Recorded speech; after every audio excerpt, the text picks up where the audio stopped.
I still don't have a Cradle of Filth quote.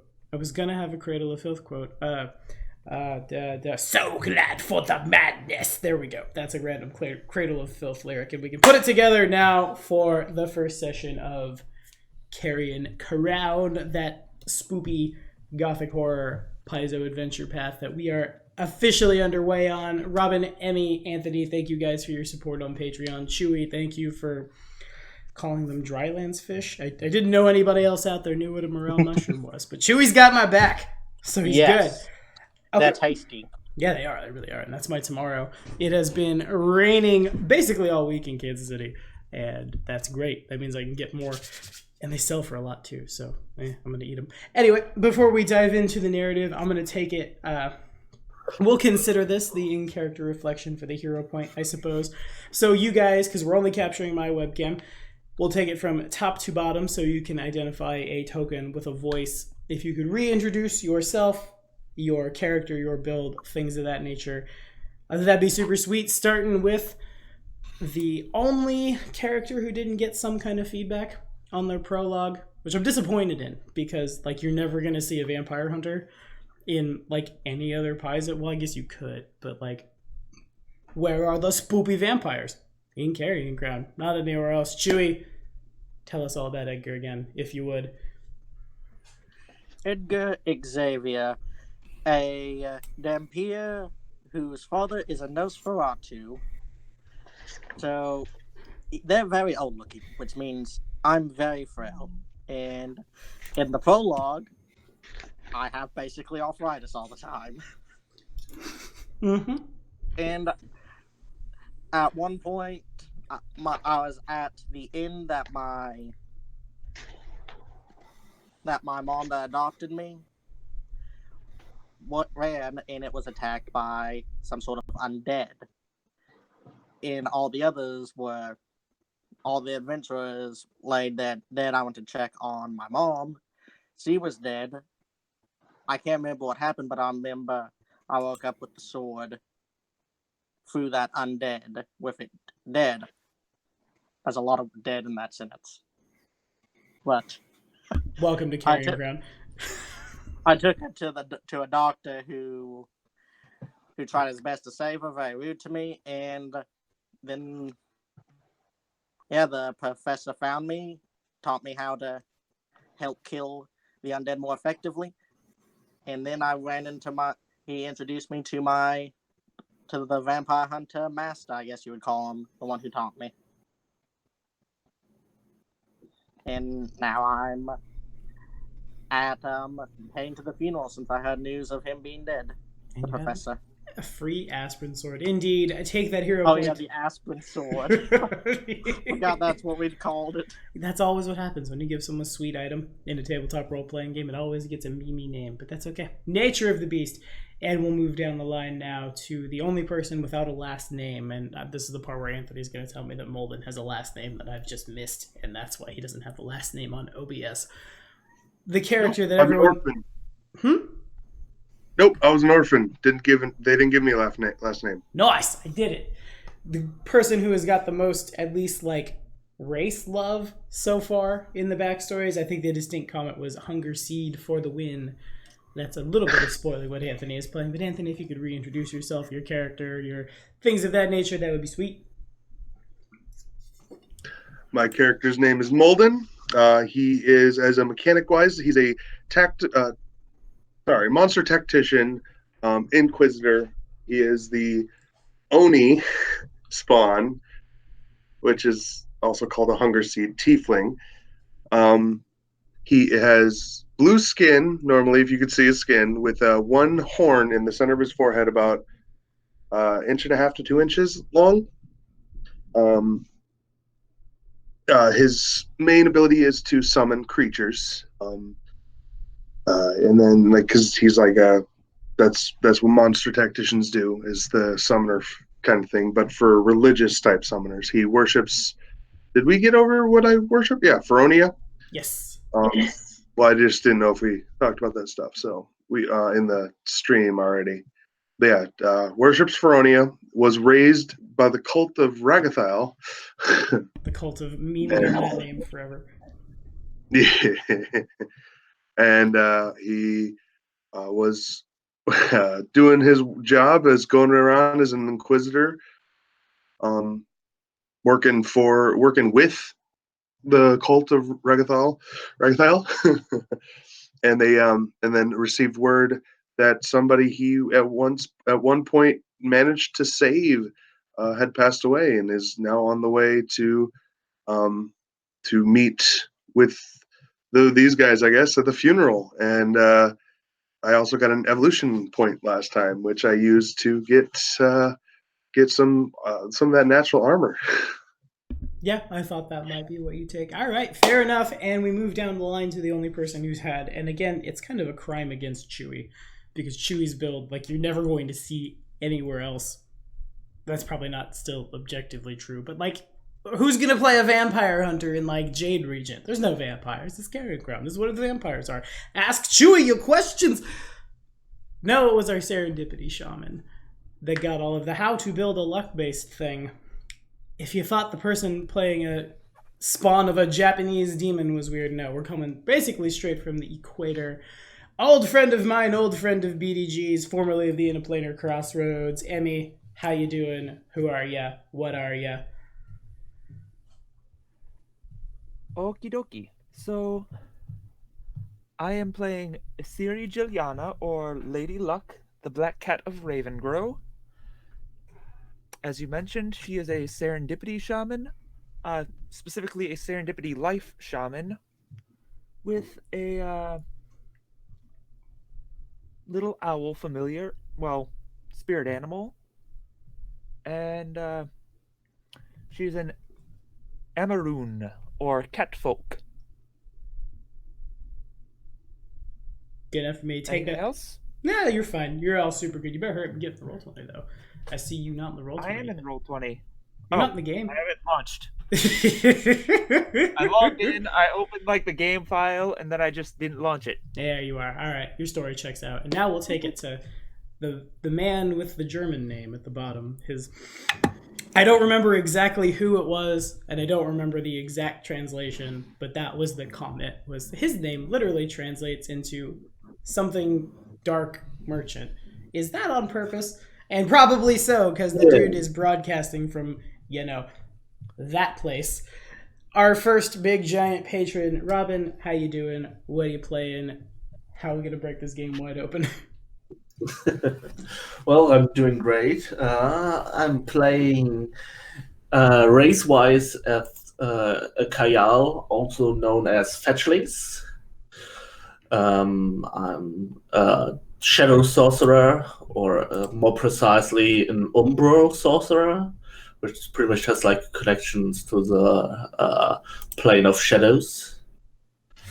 My character is the son of a merchant, so that's why my first name is money-oriented, and the reason why the last name is basically means dark shadow in German.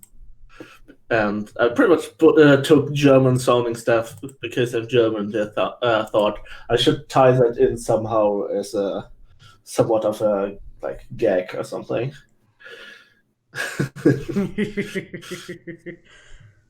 Yeah. So basically, my character's name translated is like money dark shadow.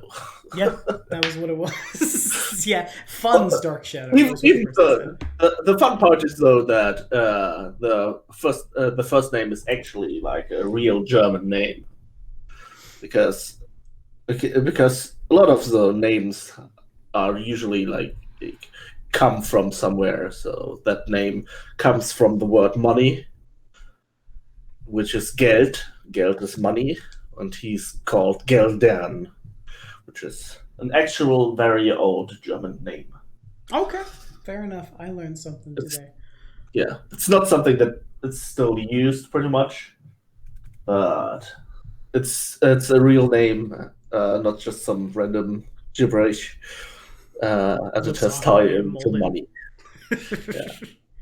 This will also be the first time I've had someone from Germany and someone who is presently living in Japan in the same room at the same time. So the world is a big place, and you learn that when you're YouTubing. Anyway, we're going to jump right in with it, and we're going to jump in basically at the end of the series prologue. If you are not a Siri, you all have, throughout your lives, you have come into contact with a man by the name of Professor Petros Lorimor. Maybe you guys had a harrowing experience together. Maybe he was there for you when a bunch of bad things happened at an inn. Maybe you helped save him from people who worshipped Dispater. So on and so forth. It's come down that, unfortunately, the man has passed away. All of you have been named in the will, and as such, you have traveled to the tiny little town of Ravenmoor, basically right up on the western border of Ustalav. How you get there is up to you, but you guys all arrive within perhaps like an hour and a half of each other, alongside a very resplendent, very like shiny and polished armor, clearly Azimar Paladin, who has also been invited to, I almost said invited to the wedding. That'd be awkward. Also who has been invited to the funeral. You are directed to, and fun fact, if you'd like to use it, you guys should have access to a handout. That handout is called Map of Ravenmoor. You guys are at Area N onset map. The home of the late professor. All four of you arrive at the same time. The paladin knocks on the door. And Asiri, you hear this. The floor is yours. Yes, who is it? I'm sure that's... And Kendra stands up.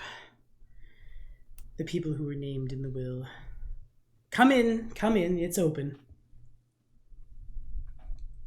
The paladin opens the door and quickly and politely just, I must go to the inn. My business is my own, and my player may come back later, and we don't know. And he oways. And now, religious people, they speak in strange terms. Now, didn't Lulu recognize somebody? Yes, Lulu recognizes a... I think Geldern is behind a disguise check. Well, no, not actually. I don't have the ability to disguise myself. I traded that for permanently looking human-like. Oh, fair enough. So it's a sense motive check, is it? For somebody like, wait, you're a fetchling. That kind of thing? Is that right? I'm not 100% sure. I think it just says that I pass as human because I pretty much spent so much time on this plane that I'm looking rather mostly normal. I don't have the typical signs that most fetchlings have, or like with their eyes and stuff. I think like normally fetchlings have, I think their whole eyes are pretty much like glowy. Right. Okay, so then in that case, Asiri sees a tall, dark man, a tall, hooded man. And Chewie, are you trying to hide your nature in any way, shape, or form? No. And someone who looks like they're in their late 70s, but they have the muscle structure of a guy in his mid-20s. And you all three see a black catfolk, a Murren, excuse me, sitting on a couch with a little, tiny little owl. Doesn't look like an owl that lives in this part of the world, rather than being all big and poofy. It's kind of like got no neck, and it's real short and brown, and it continues just loo. One of its wings has very clearly been busted up recently. It, rather than buzz around Geldern as the three of you walk in, it has mad hops, and hops it does. Lulu does have fast healing. Oh, One. well, great. You don't have shaman. You don't have a busted up familiar anymore. Congratulations, Emmy. You did it. That's actually really good. Mm-hmm. Remind me to play a shaman with a mauler at some point. Well, then in that case, Lulu flies over to Geldern and buzzes around in a circle around his head. The three of you also see a human woman dressed in a black gown. She regards all three of you. Well, you must be Dad's friends. Walks forward, extends a hand. My name is Kendra Lorimor. I'm the professor's daughter. She has a brave face on at the moment, but it's pretty obvious she's been crying. Well, Gelden will takes initiative to shake her hand, and I'm expressing my condolences. I've known your father for quite some time. We had some interesting experiences in the past, and we worked on a lot of research projects together. I can believe it. Even after he retired, Dad was never one to be far from the university. And you, big guy, looking in Molden's direction. Being as cautious as possible because he's heard rumors about how Ustalov was not very kind to people who are not human, and especially those that look different.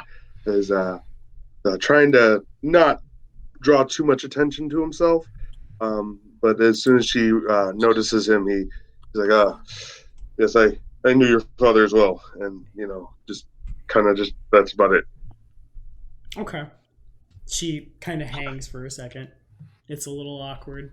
The room gets kind of quiet, except for Lulu. Lulu's more than happy. Just no, and buzz around Geldern's head.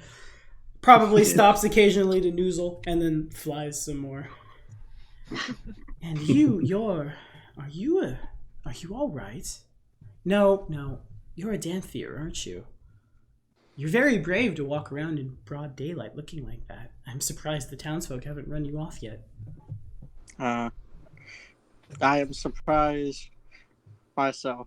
I am Edgar Xavier. I met your father. Your father found me in the darkest time of my life and helped put me on the path I am today. He was a very kind man. That he was. And as she begins talking about something else, you don't really hear it, because in your mind's ear, your father's sword. Master, we've been around so many choice snacks. What are you doing, Master? Pretending to be human. Why at least for a little while. Master, that makes no sense. We are waiting to find the perfect strike. The perfect time. Your hand twitches a little, but says nothing. Kendra sees it. Kendra sees your hand kind of like jump 15 degrees. She takes a step back apprehensively, looks around, and, well, everyone, this is Asiri. She was a long-time friend of the professor, much like all of you. She's from very far away, and she's, and like I think most of you may be, responsible for Dad having cheated death a couple times. Now that you're all here, we can begin the funeral. Fortunately, Grimburrow was kind enough to provide a gentle repose spell. As we've been waiting a while, we can begin right now, if you would like. If you'd like a chance to get in from the cold, we can do that as well. Really, we've been waiting on you this whole time. The decision is, in fact, up to you. The cold does not bother me that much, ma'am. I would give it's your call in my opinion. You are the closest to him. She nods. I'm fine with the weather as well. I used to be an adventurer. No arrow to the knee. Couldn't resist that one. Yeah, that's fair. So I'm used to working under any and all weather conditions. All right. Well, you, big guy, Asiri. Yeah? Shall we begin now? Or would you rather wait? The sooner, the better. Yeah. I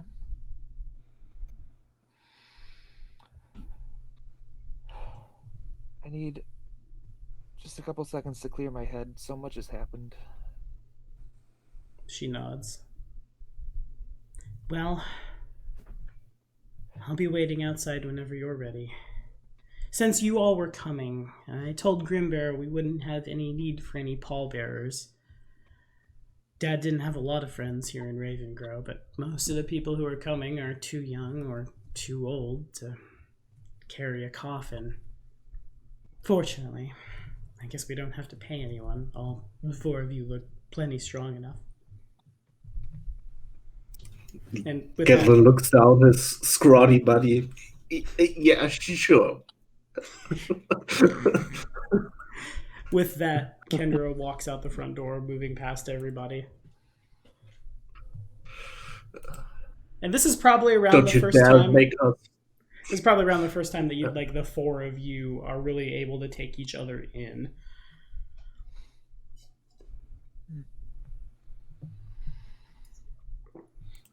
Well, I think Gavin then will, in this case, once again, start trying to break the ice, since he's also the one who has met Lulu before, so we have some point of connection there.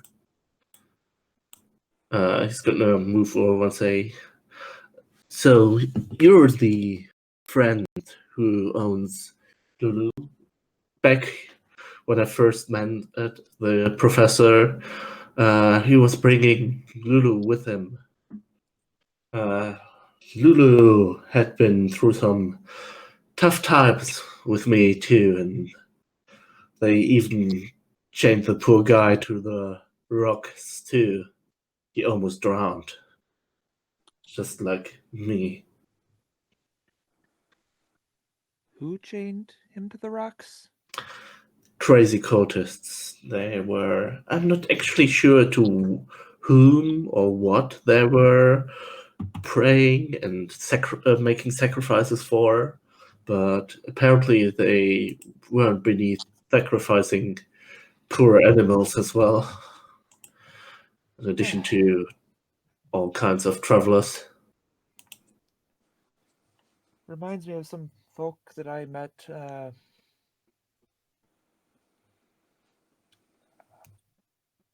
earlier today. But that's neither here nor there. I think we should head out. When you're ready, very well. Go ahead, you first. He gestures towards the door. Alright, Siri will head out. Slowly, solemnly. Okay. And as the rest of you follow suit, it's a pretty short walk. Ravengrow's not that big a town. The whole place is pretty quiet. Occasionally, you guys get some funny looks, some, like, shutters that come open. People gawk out, especially at Edgar, being the only person who's not from here, looking like a person, or hiding themselves. In addition, the three of you also notice as you, from time to time, you'll cross paths with people who aren't attending the funeral, people who are just kind of going about their business, and you'll see them, they will turn around as they're walking, just like spin in place and start walking backwards, continuing in their path while looking at a Siri. It's the oddest thing. I'm walking around with a confident smile and a confident walk through this town. You guys get to outside what is known as the Restlands here in Ravengrow, basically a giant a giant cemetery, whereupon the poor body of the professor awaits in his coffin. You guys both have to use both of your hands to carry the thing, and I'm sure you're all super encumbered to do so. But Yeah, let me go straight ahead. score at 8. Yeah. All the Same here. weaklings. I'll go ahead and kick that. We don't have any point. strength-based characters. What's about the Oni? Isn't he a strong big guy? The Inquisitor and the Vampire Hunter are both super strong. Oh, you okay, thank God. and you guys are all assembled. Kendra begins making her way down. As she does so, there are 5 people rather, in addition to an older looking gentleman who stands at the far end of the cemetery, other than the 5 of you who have come to attend the funeral. Asiri would recognize a couple of councilmen, the guy who owns the tavern and his son, and an old herbalist. Other than that, and Kendra and y'all, though, that's it. Clearly something must have happened to have delayed that paladin. As you guys begin moving on, you get about here. Let me just grab all of y'all and put... Well, nope. That's not what I wanted. Right about there. These guys all kind of turn and follow suit behind you. Before coming from outside the ceremony, a lot of people, all carrying torches, pitchforks, basically just like, Oh, God. yeah, simple farming tools, led by an older man. They approach... Another Tuesday morning. Oh yeah, they approach the procession. Asiri, man, I don't mean to. I'm trying to click on that. I don't want to keep just pinging the board. Stop doing that. I want to move all 1 billion of these guys at once. That's fine. They can be there. Asiri doesn't recognize the overwhelming majority of them. Also, oh, never mind. That was Discord and Twitch have similar notifications. Now that Discord has bolded their notifications, I thought I had a new Twitch follower. Most of these guys are kind of just like farmers from the area. But you do recognize the man leading the proverbial pack, and pack it is. They're not quiet. The rabble that you would expect from an angry mob. The man's name is Gibbs Hifenis. He's an old soldier, and he's never been one for being quiet in his entire life, especially after retirement. He comes charging up in the direction of you guys carrying the coffin, and Kendra just... That's far enough. We've all been talking. We don't want Lowermore buried in the restlands. You can take him upriver. He swings his arm north, and many of his cohort does as well. Bury him there if you want. But he ain't going in the ground here.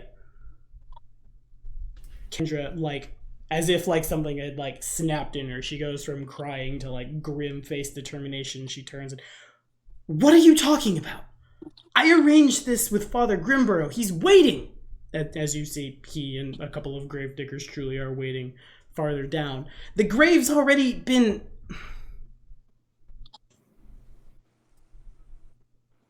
The assembled cohort turn and talk to each other before Gibbs steps forward. You don't get it, woman. We won't have a necromancer buried in the same place as our kin. I'll suggest you move out now, while you still can. Folks, then he leans back to his mob. Oh, they're pretty upset about this right now. Does anyone have a response? Yes. Well, Without I- looking, Anthony first. Mhm. Without looking up, I start just slowly. Okay, so I slowly start turning my head towards him, and then I use my stare, and I just tell him, "You really do not want to do this. This will not end well for you." And then just look back. That's all I got. Well, that sounds like an intimidate check to me if I've ever heard one. Good. That's what I was going for. Good, says the guy with the stern gaze. Oh, yeah. Well, okay. We're off. First roll of the campaign. Yeah, First right. Nice. Okay. Well, I guess I don't need to roll intimidation anymore. Would anyone else like to chime in? Well, I wanted to do the same since intimidation is also one of my strong points. Okay. Go Let's ahead. see If you'd how like to. effective how And it's a effective I will be doing. Yeah, I fear that.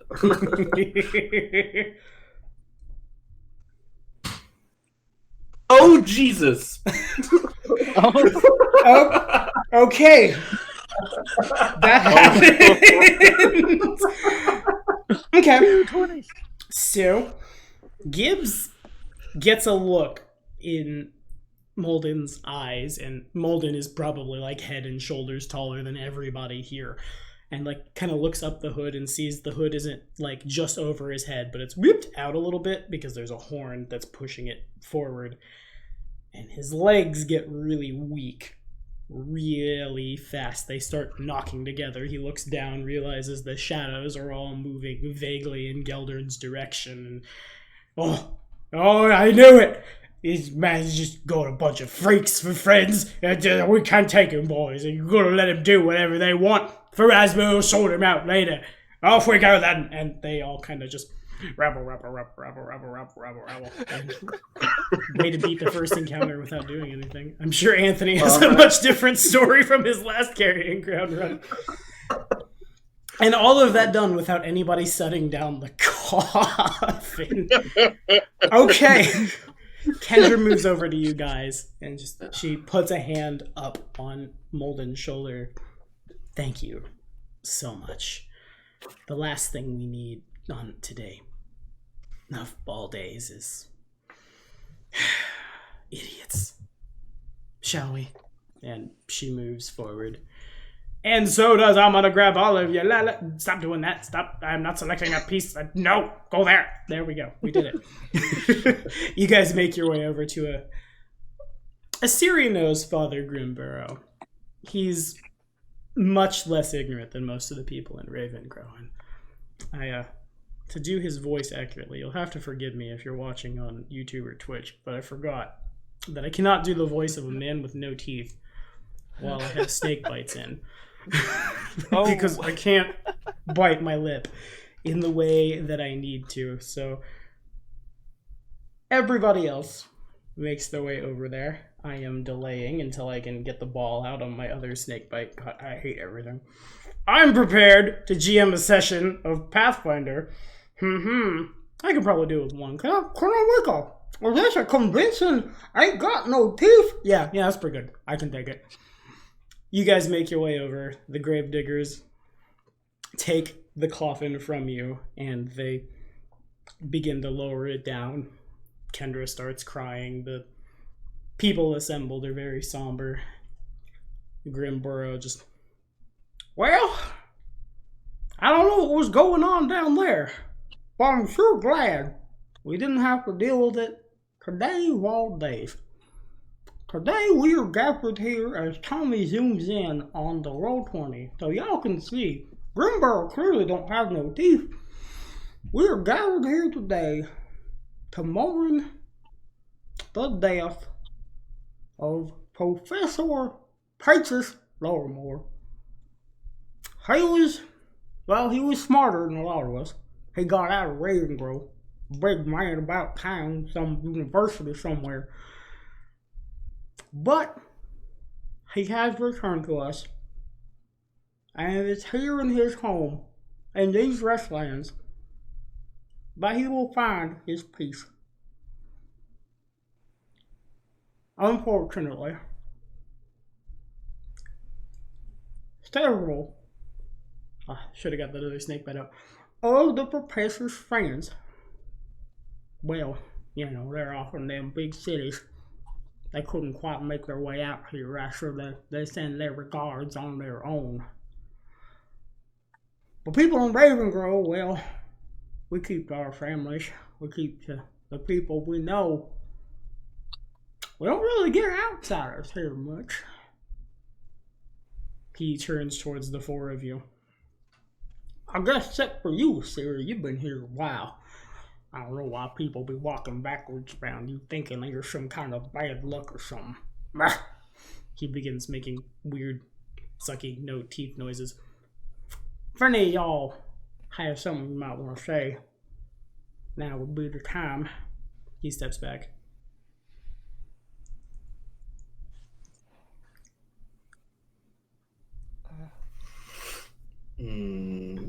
Professor Lortimore,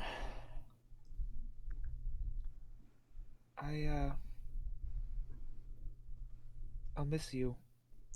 This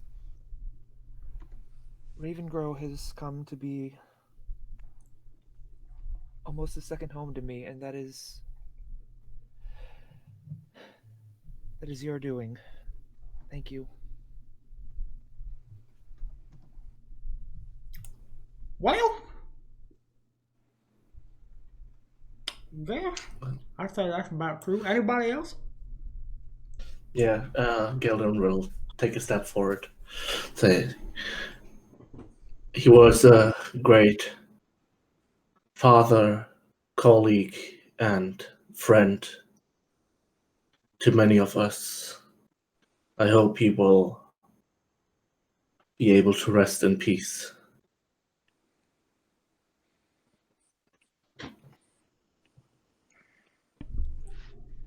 Grimber nods. Good.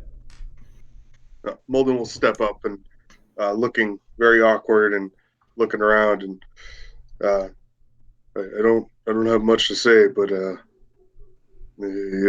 was nice to know, Professor. And then that's it. If my paths never crossed with the professor's, I honestly don't think I'd be alive today, or if I was alive, I would have been a much darker path. I cannot thank him enough for that, for taking me in and teaching me about the undead and how to defeat them. But I miss him, and there's nothing I can ever do to repay him in full for what he did that day for me.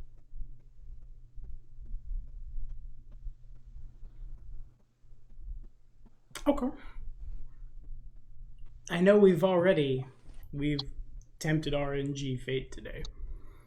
Could all of you make a diplomacy check? I'll have you know it was a DC 20 to talk down that fight. And just boom. That was luck. Yeah, it was. It I mean, was. after the 20, and we're kind of due to 1. Let's see. Close enough. Good enough. Not a fumble. Here's my diplomacy.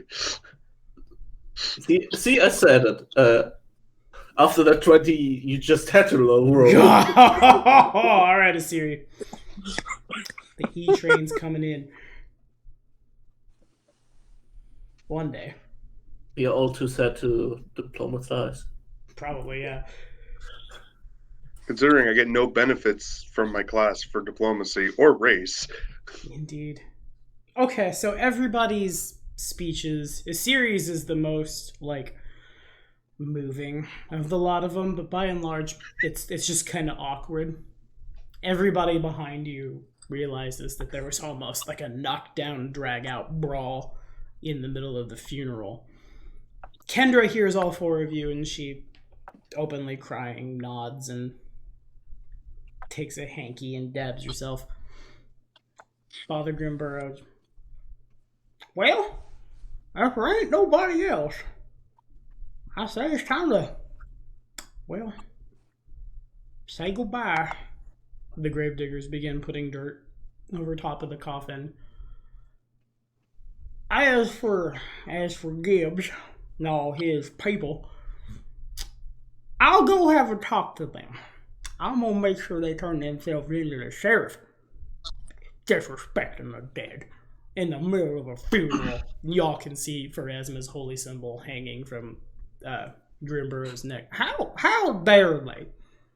At that, the more porcine, the fatter, if you will, of the two councilmen who have come, he makes his way forward.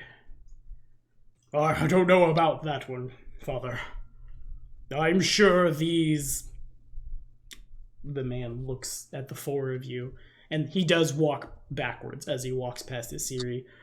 I'm sure these newcomers would have given them a fine, eyes on the bastard swords all over the party, a fine beating, punishment enough. Nope, I ain't hearing none of that. They need to turn themselves in. They could have... And just kind of like making his way out of the graveyard, going on about the teachings of Pharasma and how bad things almost happened, basically. He makes his way off the board. Well, now that that's done, and again, Geldern, Malden, thank you. You too. You have averted a huge crisis today, and I want to say I could never repay you, but I'm about to. All of you were named in the will. That's why we had to wait.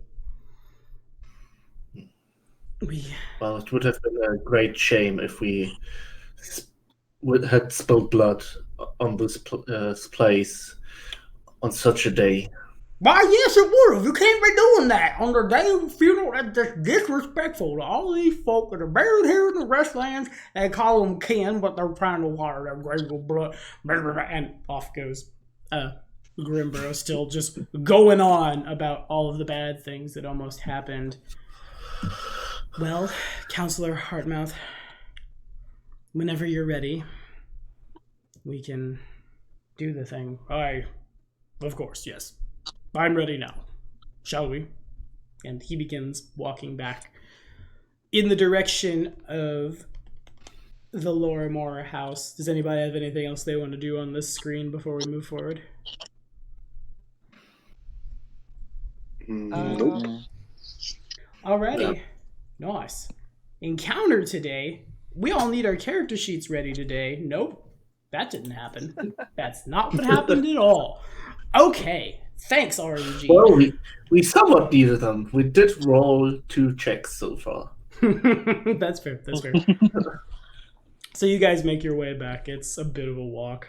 Kendra gets drinks for everybody as you guys sit down in like the sitting room, basically, where one might sit before Hearthmount makes his way back in. He's kind of like the closest thing that Ravengrow has to like a solicitor or somebody like important enough to be present during the reading of a will, and he shows up alongside you guys, and he looks real. You guys don't have to roll anything to know that the counselor is super uncomfortable to be there and super uncomfortable to be around the 4 of you.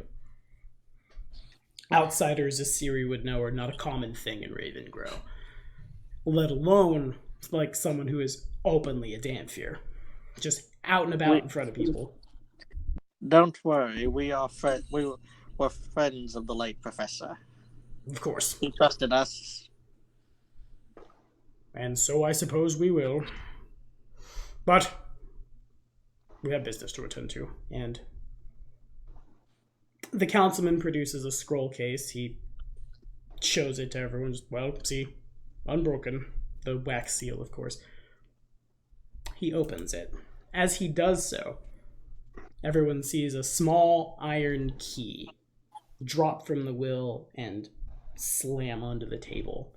It's pretty quiet in the room as he's doing this. Like, the sound of the paper unraveling is, like, awkwardly loud compared to the silence everywhere else. And then just suddenly here's this key.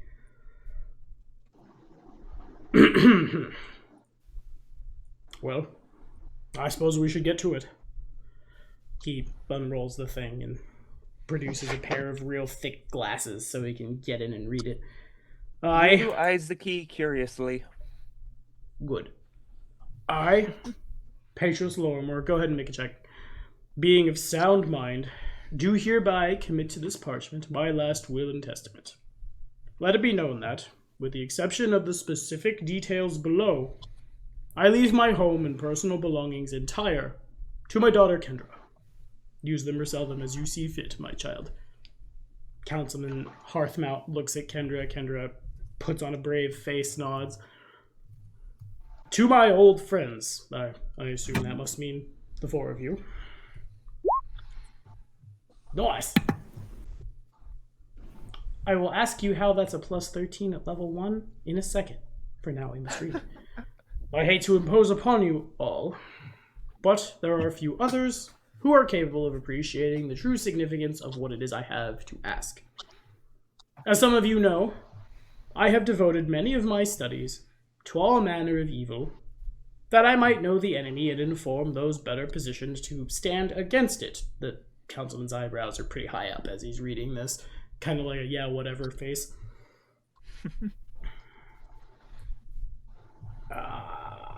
For knowledge of one's enemy is the surest path to victory over its plans.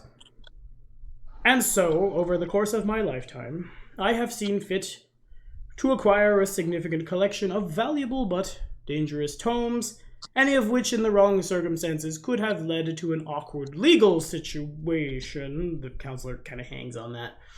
Looks at Kendra, looks at Asiri as well. Asiri's from here. Kendra shrugs her shoulders. He's dead now, I suppose. Can't arrest him now. While the majority of these tomes remain safe under lock and key at the Lepidstadt University, I fear that a few I have borrowed remain in a trunk in my Ravengrow home. While invaluable for my work in life, in death, I would prefer not to burden my daughter with the darker side of my profession, or worse still, danger of possessing these tomes. Kendra, is there something we don't know about your father? She just kind of glares daggers at the counselor. Fine. Perhaps we should have listened to Gibbs in the first place.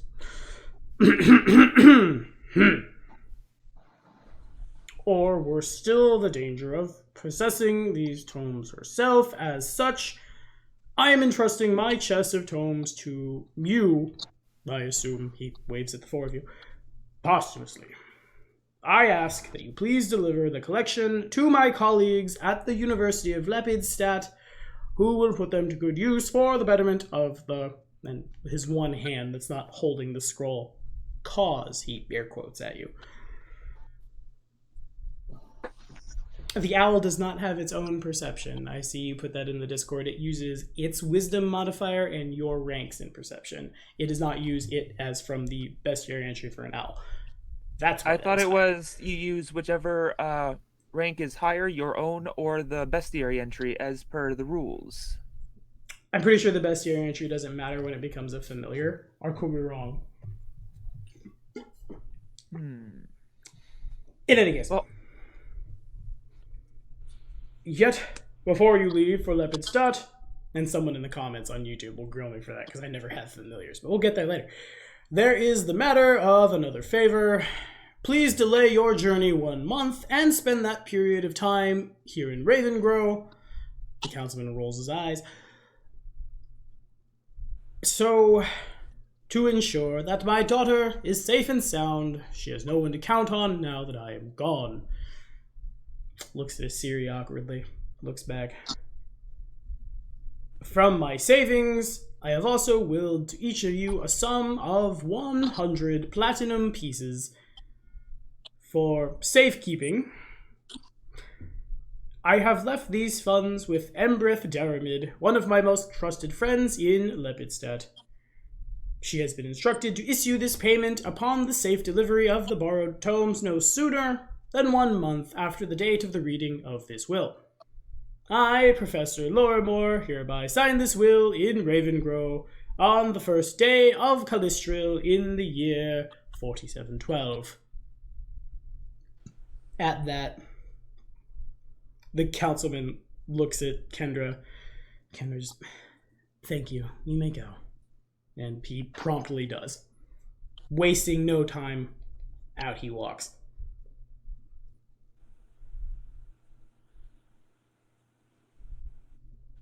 Also, I see in the Discord, you are right. Fair enough, Emmy. I learned something today.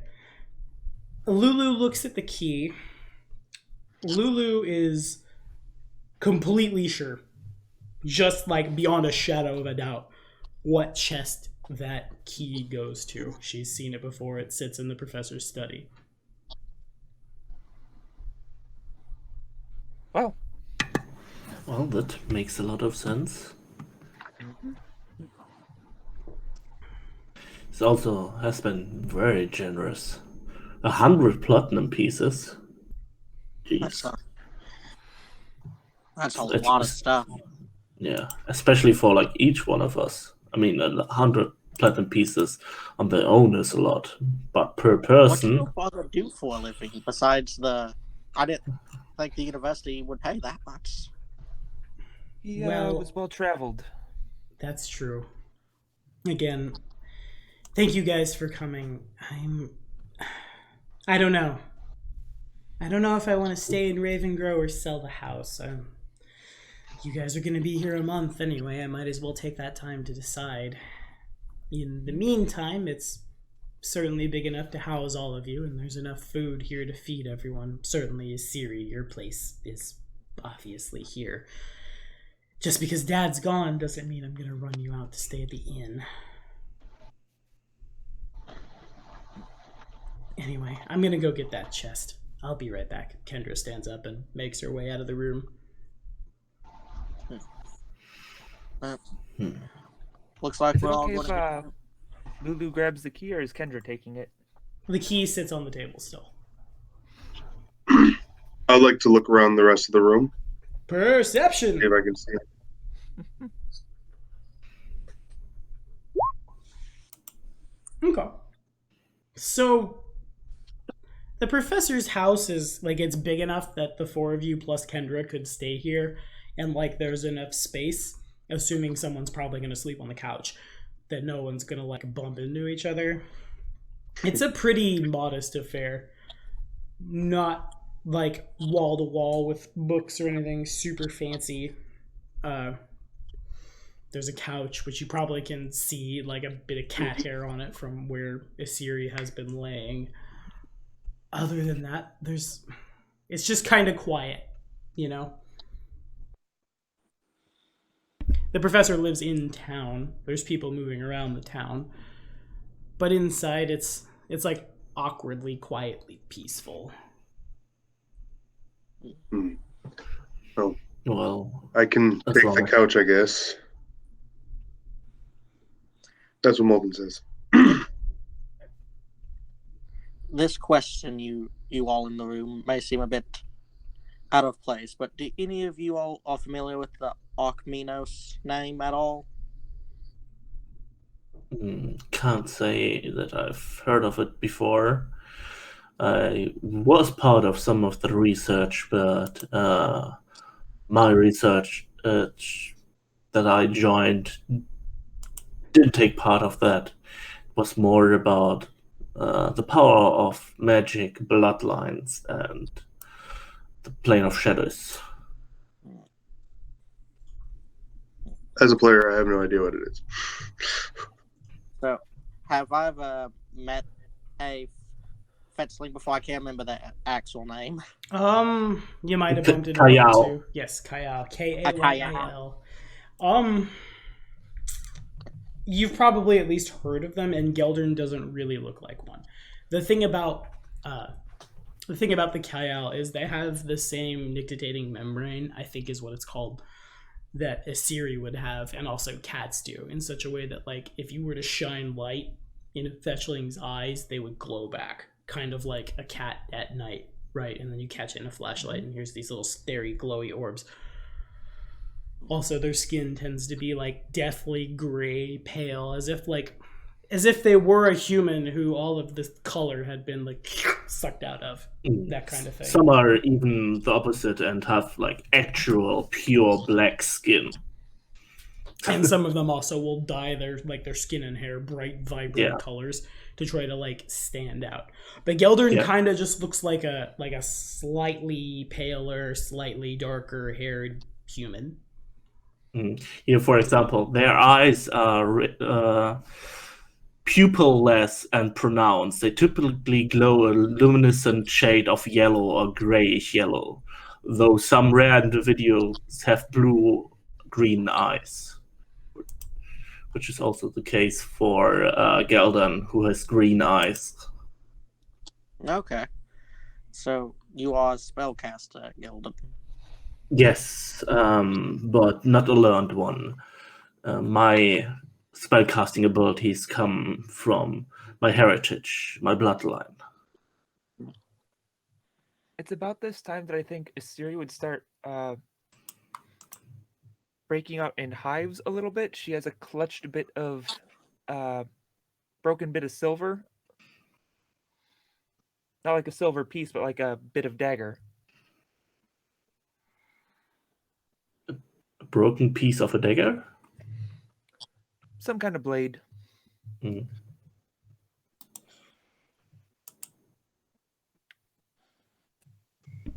Okay, so this is around the time Kendra comes back with this. The chest is not particularly big, just a little oak number. She sets it down, looks at all of you. Well, here it is. I suppose you all should have the honor of opening it. She steps back. Kelden will cast Detect magic. magic. Okay.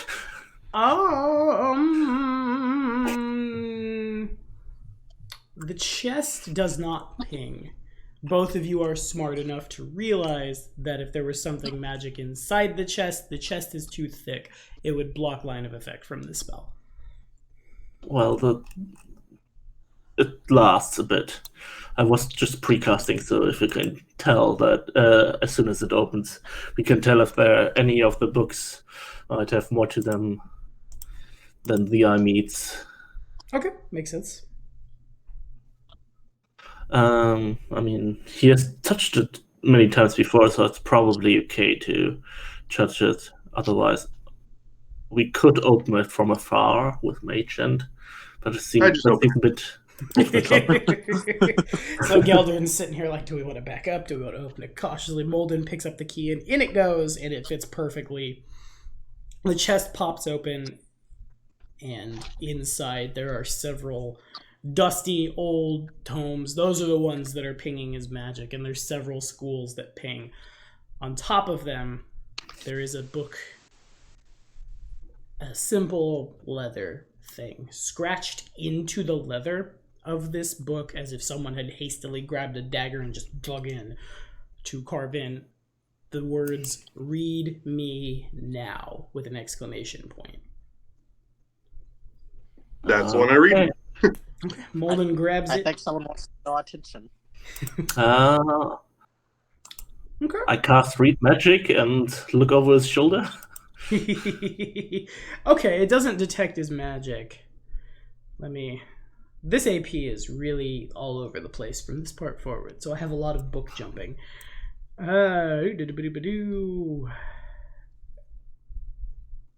a second. Okay, so as you go flipping through it, it becomes very obvious. Again, doesn't ping his magic, is written in common. This is Professor Lorimore's personal journal. You can see immediately under it is a very spooky looking, some kind of religious text, hard to say. The book seems to be a lot more tame than everything else there, though. As you begin flipping your way through it, there are several entries that have been circled in red. What did they say? They are 1, 2, That's what he's pulling up. 3, 4, 5, 6 in number. The first one goes back 10 years. And I'll put these in Discord once the session's over. The Whispering Way is more than just a cabal of necromancers. I see that now. Undeath is their fountain of youth. Uncovering their motivation does not place me at ease, as I thought it might. Their desire to be eternal simply makes them more dangerous. And then after that, this is kind of like at the beginning of the book. You skip forward several pages. There are entire 6-7 month periods in this journal that are just flat blank up until 2 months ago. It is as I had feared. The Way is interested in something here in Ravengrow. But what can it be? Moving forward a month, whatever the Way seeks, I am now convinced their goal is connected to Harrowstone. In retrospect, I suppose it all makes sense. The stories they tell about the ruins in town are certainly chilling. It may be time to investigate the ruins, but with everyone in town already being so worked up, I'd rather not let the others know about my curiosity. There's plenty of folks hereabouts who already think I'm a demonologist or a witch or something.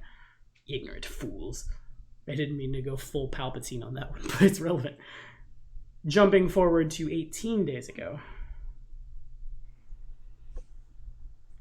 I lied. Jumping forward from 1 month ago to 20 days ago, 10 days after that last entry. It is confirmed. The Way seems quite interested in something. No, strike that.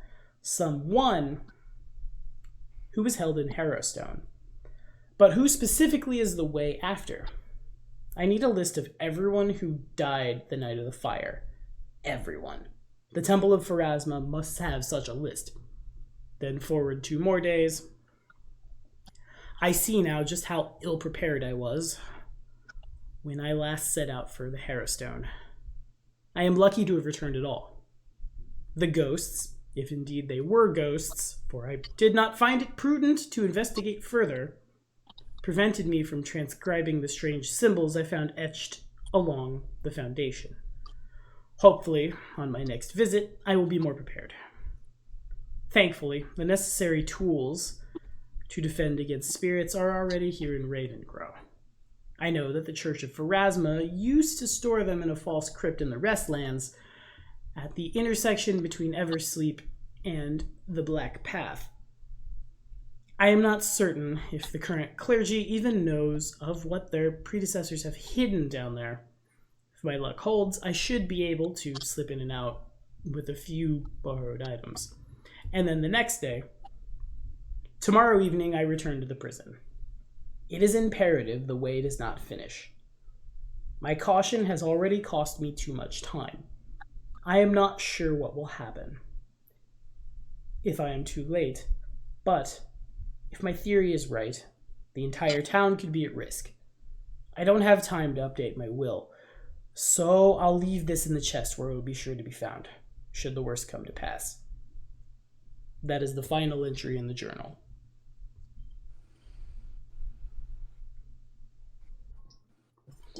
Asiri knows that around the time the professor was getting his stuff together to go undertake this was around the time you had left with the caravan.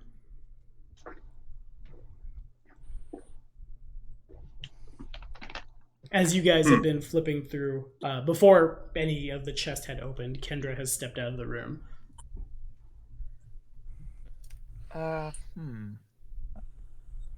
If he was Siri messing, sort of like clutches at something in her pocket, and other than that is silent. Gotcha. Chewie, what were you gonna say? Huh? if Chewie he was has gonna been say messing, if he has been messing with these necromancers, they will probably had a hand in his death, I believe.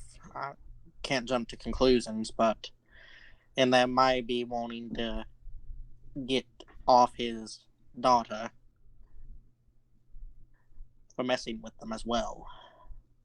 I think we should say, I know we said we would stay here and protect her, but now we have a reason to. Besides the will. To me, it seems the professor wanted us to protect and to investigate. Looks like we are going to be partners in this. Very well. And I think Wagathia would appreciate me, or actually like that I'm seeking vengeance for the professor. Lulu is You going worship to fly Ragathiel? outside. Yes. I saw the holy symbol. Well met. I show you the holy symbol of Feronia. Ah, Do you know who that is? that's his mom. Yes. Yes. That's his mom. That's his mom. Oh, man. I love the connection between gods. I was raised by the cult of Ragathiel, so. I'm very familiar with them. And Edgar knows he's pronouncing Ragothiel wrong. It seems to be on purpose. Oh. Well, his player is from Kentucky. Way to stereotype yourself. Oh, Chewie, you were a treasure. Opportunity. Indeed. So how do you say it? Ragothiel. Wagothiel. Yes. Okay. Oh man, we have so many religious people in here. Especially when the paladin comes back. Get all the evil out of your system now. Yeah. So, since we are going to be partners, it'd be prudent for us to get to know each other a little bit better. Shouldn't we look for her? She did disappear, and if we are to protect her...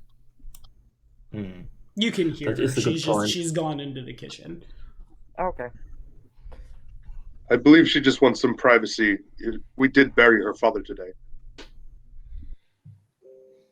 And in some ways mine. That's beside the point.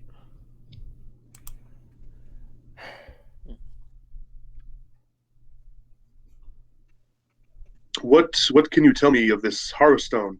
And maybe could you talk about does anybody know about the Whispering Way?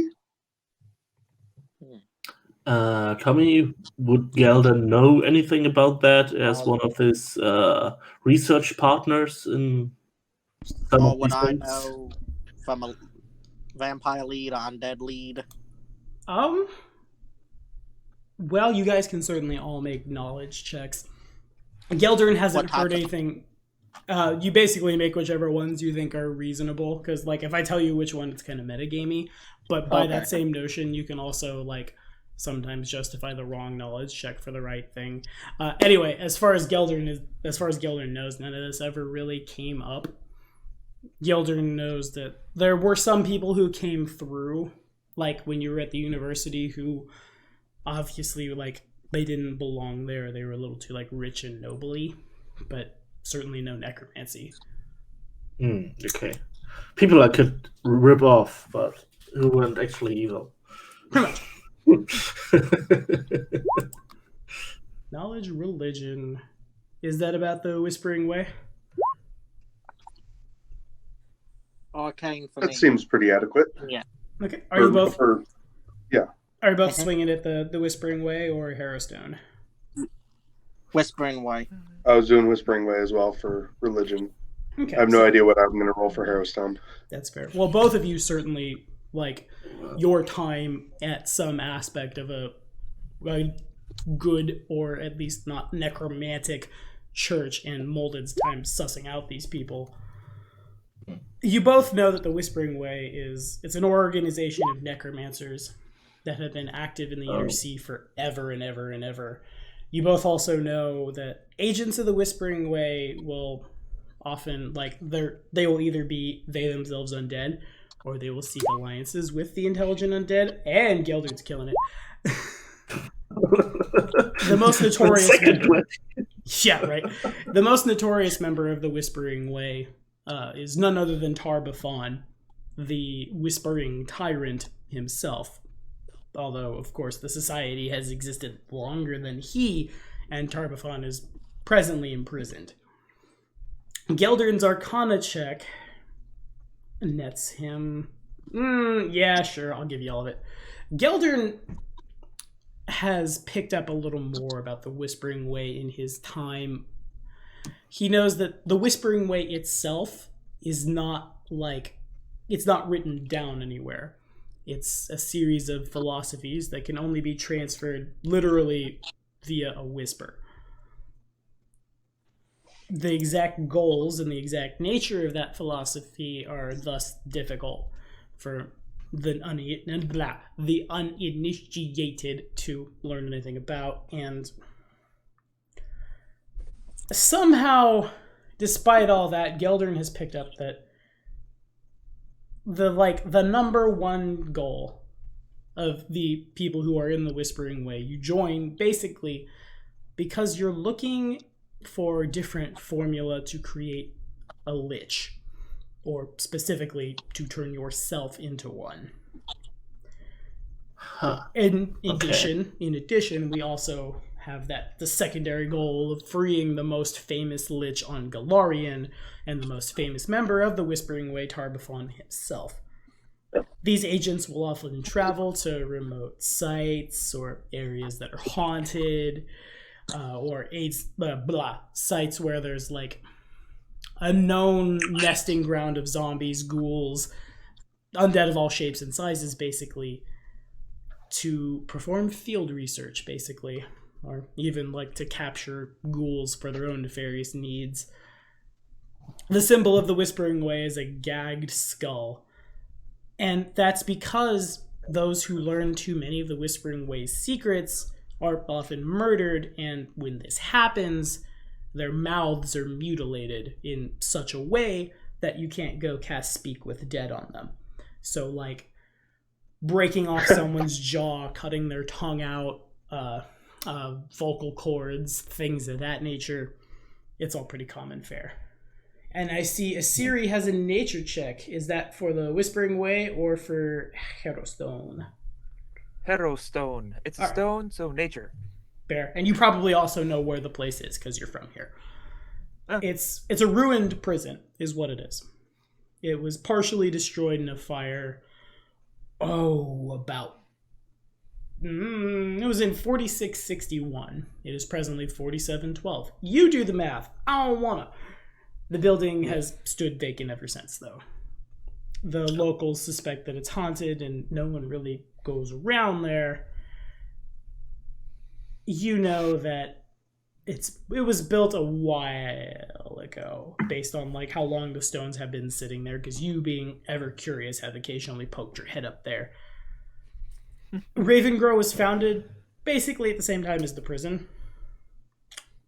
as basically a place where the guards and their families could live, and that would produce food and supplies literally for the prison. The fire that killed all the prisoners, because truly all the prisoners died in the fire, and most of the guards within, also destroyed a large portion of the prison's underground eastern wing, but most of it's intact. The prison's warden also perished in the fire, this being more of your curiosity poking around, learning things. And a statue commemorating that warden and the guards was built in the months after the tragedy, and it still, present day, stands on the riverbank just outside town. As in the riverbank where we were supposed to bury the professor? Yes, the same, not necessarily next to the statue, but Yeah. like that same riverbank. Okay. Well, Gildan will first warn the people that the knowledge that he's about to share could get them into trouble with some necromancer sect. That everyone who wants to still hear about it, he will share the additional information that he knows. I do. Okay. Well, I don't want to. Pretty much what Tommy said. He will recount so that the others know this information too. And, Do you whisper it? yeah, I think I will. Cast message Just- points it at all of you. Yeah, it's better to do that, I think, because you never know with some of these cults, they might actually have a way to track down people who don't do it properly. You never know. Magic is a strange thing.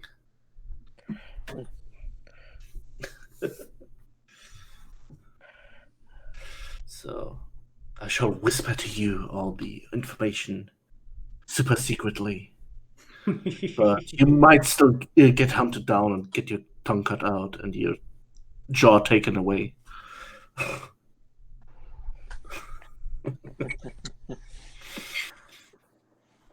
But yes, from the information that I've shared with you, you can see that there's a lot about necromancers and them seeking out faraway places with undead activity. If something like that is nearby at that riverbank or at that prison, This might be something that not even this town knows about.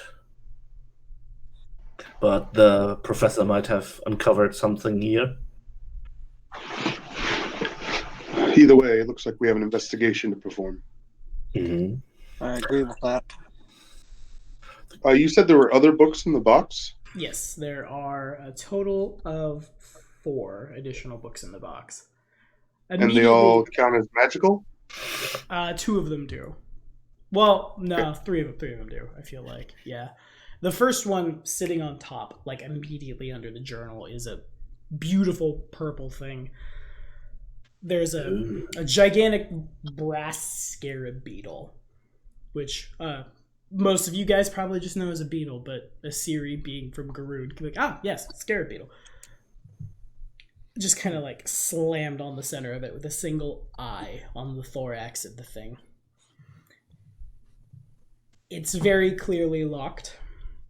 It's the cover of the book is rimmed in polished steel. There's a weird triangular lock going on. Certainly, like, if you really wanted in this thing, it wouldn't be hard to, like, break the lock, given the people here, but, like, you would irreparably damage it. And we won't get as paid as much doing so, if at all. As for what it is, that would be behind a knowledge check. I still feel indebted enough to the university that I don't want to break their property. Well, in our case. Yeah, Edgar has no idea. Okay. Is that Arcana? Mm-hmm. Yes. Molden has less of an idea.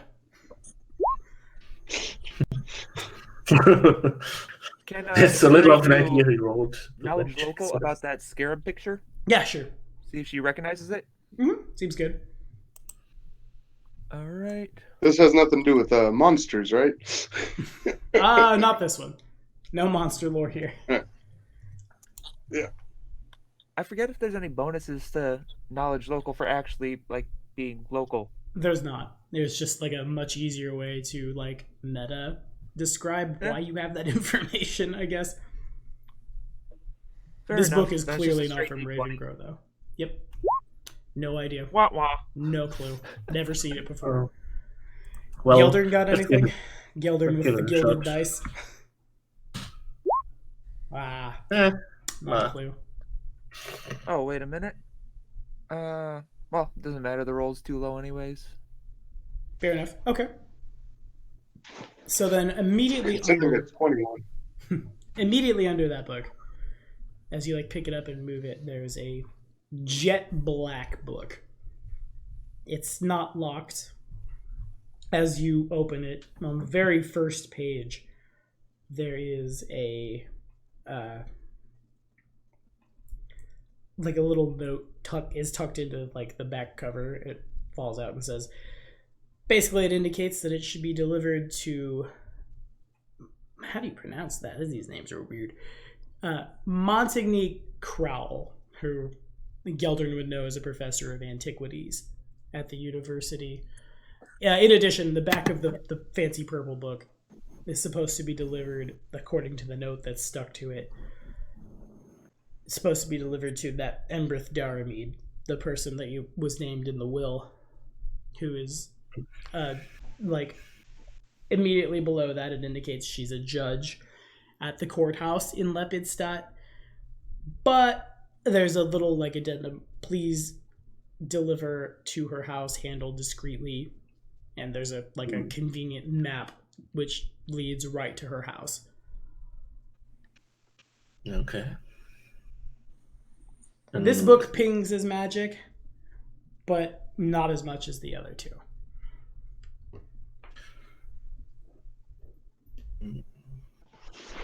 There's no name inside the... No. The book is just jet black. Huh. As you flip Okay. through it, a lot of it is written in Achaidh as well. Whether or not you can identify that as a character is a different story. There are some of the pictures are pretty disturbing, though. Creatures the likes of which you've never seen before. Identifying these books also is behind a knowledge check. Well, I guess I'll just roll all 3 again. Okay. Oof. No idea. Let's give it another Arcana check. Oh, this one's pretty good. That's not bad. I think that one might be a little easier to pick up, too. It is... Do you actually have a plus to those, or is it just +0? +0. I've all my stats are 10, except strength is 8 and charisma is 20. Fair enough. That's charisma. Dang.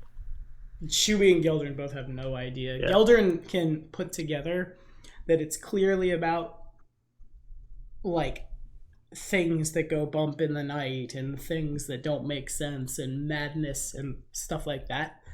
But exactly what it is and what it's for is hard to tell because a lot of it is written in Aclo. Fair enough. So can just get like a rough estimation of what it is. Mm-hmm. That's fair. I only speak common after all. Anybody else got anything? Nah. Assyria will take sort of the scarab book, inspect it closer, see if there's like any delivery instructions somewhere. I know she can't open it, but Like I said, the back of the Scarab book has clear directions where the judge's house is. oh, I thought Yeah. that was the Jet Black book. Nope, the Jet Black book just goes to a professor of antiquities. Yeah, antiquities. Oh, gotcha. Yeah. The one with Mhm. sorrow on the cover? Yeah. The judge. Yeah. The judge one shall be handled with Extreme care. care. And, yeah. Need to be handled with extreme care, in my opinion. Yeah. But Yeah. I mean, we shouldn't be seen handing that over. yeah, and three of them are ones, magic. yeah, for the other ones that wasn't specified, but for that one it was. I just think we should handle all these books with extreme care. They look very old, and they might not be the best to carry around with us in broad daylight. And that is further supported by the fact that the next book in line, both of you can ping several faint auras of necromancy from it. Blah. It looks pretty plain, almost like a cookbook. Just like a very simple affair. Along the front, the title reads, "Serving Your Hunger." Serving your hunger. As you flip through it, this one's written mostly in common, and the professor has made several like scribblings in the margins, basically all over the place. It's very clear that, and you guys probably would know this, it's a very simple religion check. This is the holy, or rather unholy, texts of the goddess Urgathoa. Okay. Well, when I read the title, I was shooting a look over to our Dampier. Mine is in check. The book under that is, again, it's a very simple, less like evil jet black, more just kind of like a plain black book. You flip it open, it's also translated into common, it being the unholy book of the god Zon Kuthon. Oh, also one question: Does Chewie ping twice when you detect magic? Chewie does not ping at all. The thing in his hand doesn't ping as magic. Yeah, that would ping. There would be it has a lot of auras on it, given how a black blade is made. Actually, yeah, as you're flipping through Urgathoa's holy book, Chewie, your blade is just, "Master, is that..." It sees with your senses, does it? Is that how I forget, I've never had someone play a Vampire Hunter before, so I forget how the rules for a carbuncle works, because I've never used them. I think it uses mine. I can go check real fast We'll say it does. on the sheet. For now. Okay. Master, is that... my. Now that is how creatures like us should live. Indeed. Serve your hunger. You've been surrounded by all of these warm-blooded humanoids for so long. Master, Are you feeling all right? Is it not time to feed?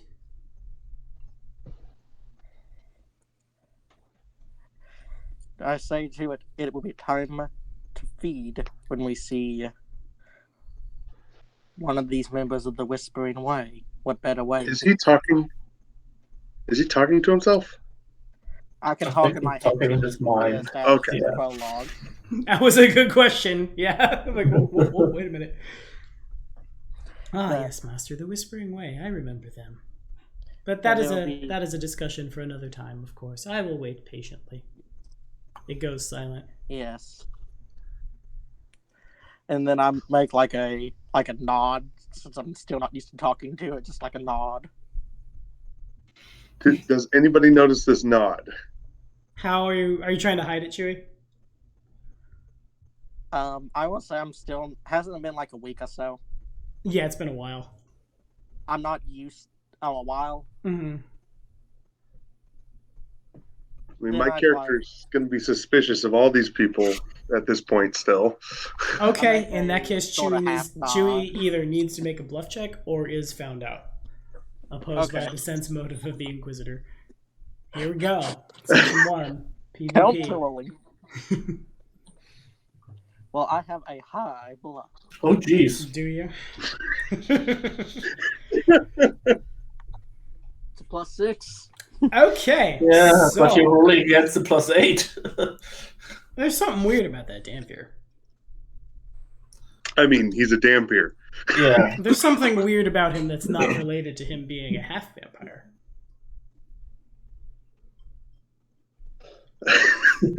I didn't even metagame this, I swear. This was just he's standing there looking weird, I gotta say. No, you're totally right. Yeah. We just met. Also, he didn't look so far like he has health problems, which is unusual for Dampiers. Yeah. Not Yeah, for you my beat that kind. by almost 10. I'm used to thinking in the playtest, I guess. That's not a crit, but it's real good. It seems like Edgar is talking to himself, or as if that, like, he nodded yes to someone who he can hear, but no one else can. I'll keep that to myself for now. Alrighty. But I'm still going to be watching everybody in the party, but now I have a more keen eye on Edgar. Of course.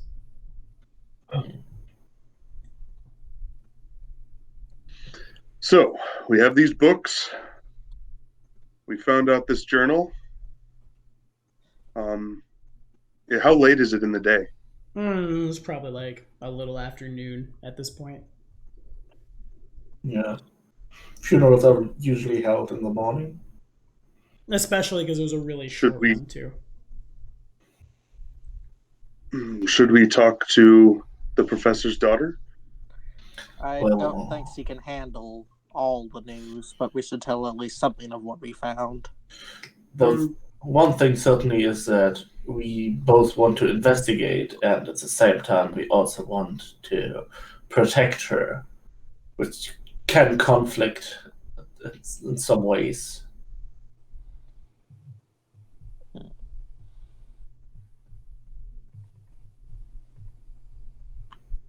I think she might be able to defend herself inside of her own home. So as long as she doesn't leave, I think she should be fine. And we do need to investigate. I think we need to investigate.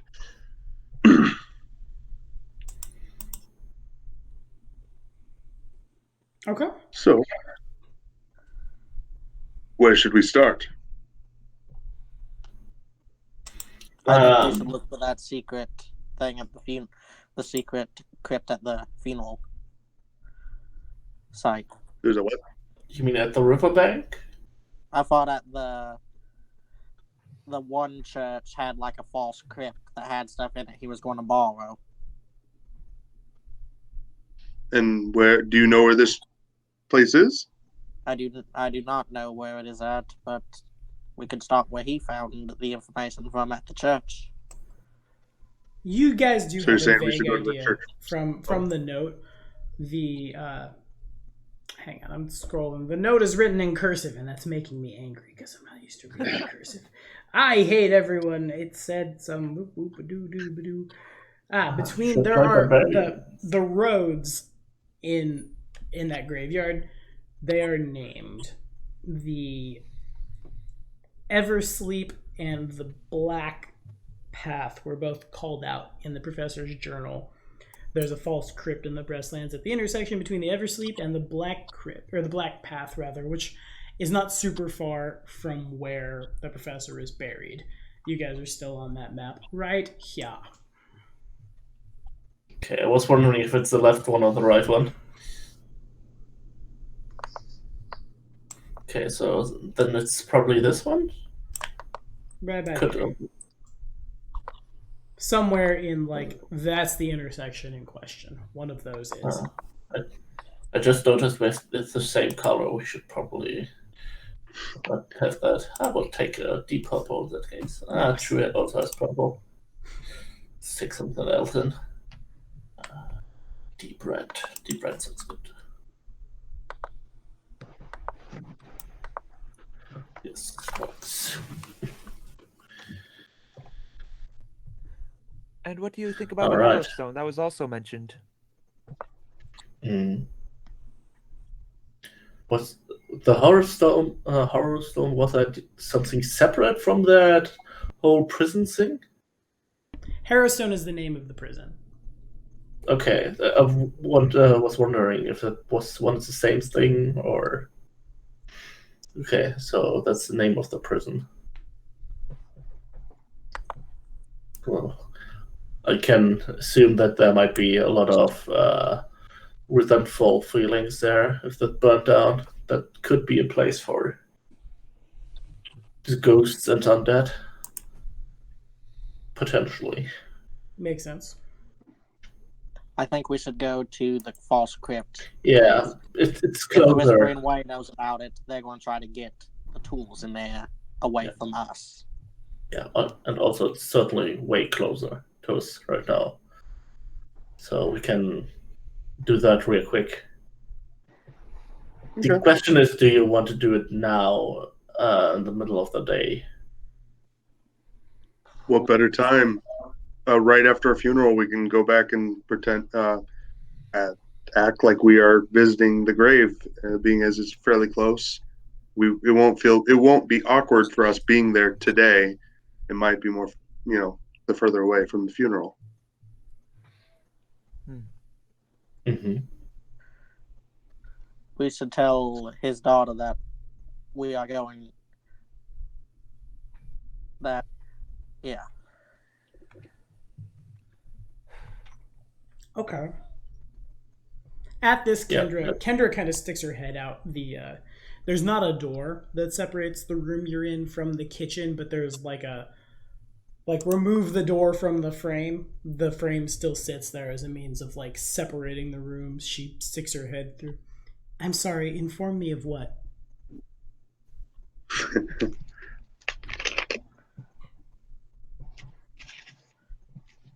Well. Go on, Chewie. She is looking right at you. Well, that we must be heading out. We are going back to the cemetery. There, we are going to make sure no one disturbs the grave, and also we think there may be something there that the professor saw, but he wasn't quite for sure, and I'm just going to see if his findings find out correctly. Love check. Okay. You are not telling the whole truth, sir. I am scrolling back in the AP to get Kendra's character sheet. How's your sense motive? Are you smart? Are you not? You have no ranks in sense motive, so we're just adding a 1. Hockey dokie. Here we go. I'm so proud of me. Rolling a D20. Adding 1. All right. Well, I'll have lunch ready by the time you guys get back. And she goes back into the kitchen. The sounds of a knife on a cutting board begin like a steady staccato. Good thing that normal NPCs don't have high stats. Yeah. NPC. She's a second level wizard. For real? Yeah, Oh, She's stronger than us. she is, but she has no sense motive and not much of wisdom. Well, Yep. so she's basically like me. Well, she's better than me because she at least has a +1. I have a +0 in almost anything. Indeed. Okay, so I'm hearing couple votes, lots of votes for going back to the Restlands. Yes. Is that party consensus? Would anyone like to go anywhere? Stop pinging! I'm just trying to move tokens. Would anyone like to go anywhere else? Do anything else? Stay here? Assyrio grabs some flowers to put by the grave. Sure, that's doable. Okay, so you guys make your way back to the Restlands. We're still on that map, but the map is kind of not important right now. In broad daylight,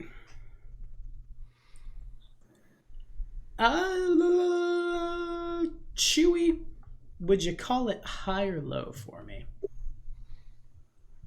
Hi.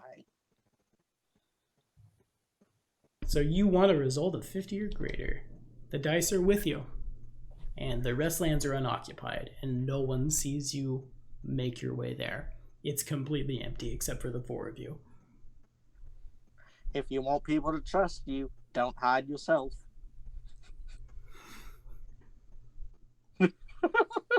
Man, you guys have got real lucky this whole session. Well done. Yes. Oh man, that's so refreshing.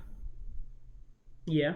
I still remember us getting screwed over when we were playing the first IP where you were also a player. Do you remember? Where we kept rolling terrible? Yeah, I remember Fumbling around. Better than a 9. Yeah, whole time. Oh man, that's Much a better. typical for level 1 experience. Not y'all. Not y'all. Actually, I will note now, just to make everybody super happy, you have blown well past part 1 of the adventure, and so will level after this session. Yes! So that's a thing that happened. But, okay, so y'all make your way back, and there you are at the cemetery. Well, I guess we saved a lot of time by not having a combat encounter, which usually takes a lot of time. Yes, you did. Yes, you did. And I did not have to reveal my hand. Yeah. Well, you didn't reveal to the others. Somebody might be onto you. Yeah. Okay. So back to the Restlands you all go. What do you do? We should go to the intersection in question and start looking at the crypts that we find around there. Well, Assyrio placed flowers by the grave first. Sure. Let us visit the grave and make sure it has not been disturbed since we left it this morning. It has not been. The grave is fine. Okay, so there's no need to crack in hands. Indeed. Okay, so if you guys would make perception checks for me. All right. Good thing that we have other people around who are better at something than I am. Saying that, If I roll better, you just roll better than a 2. Geldern! yeah. whoa! Wow. Chewy! I can't perceive anything. Well, you Okay. can perceive a lot more than me.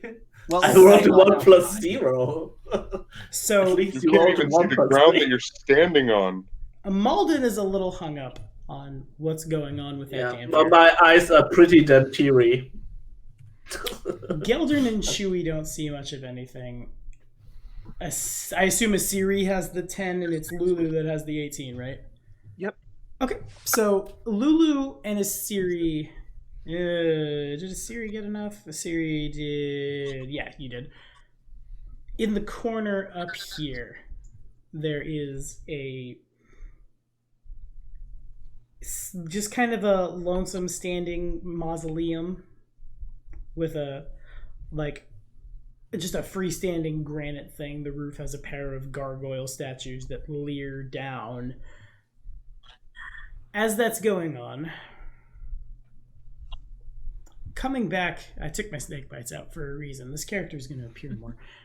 Making his way up the Eversleep is Father Grimborough. He makes his way over to Assyria, who's still standing, has put the flowers down on Professor Lorimore's grave. He walks up, puts a hand on your shoulder. Must be hard for you, huh? I understand.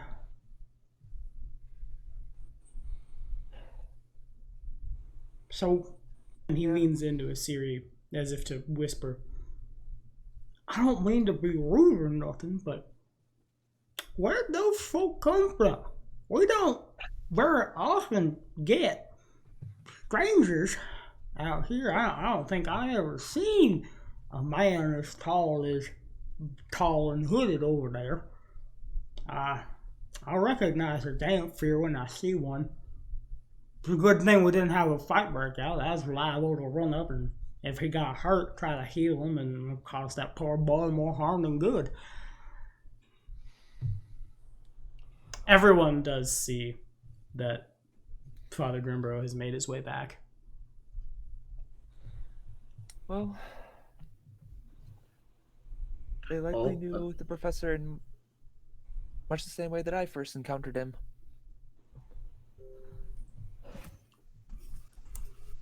Makes sense. He was a very well-traveled man.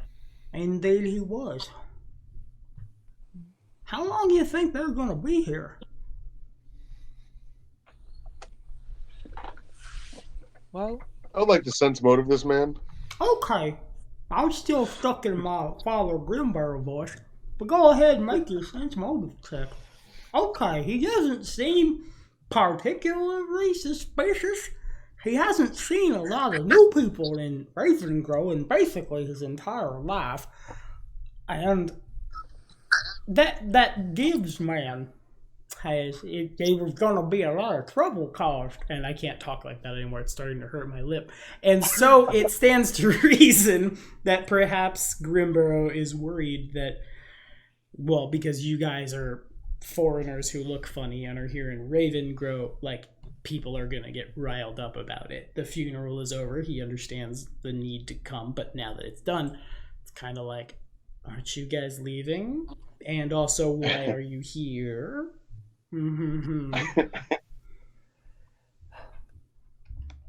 it was the professor's will that we stay here for about a month.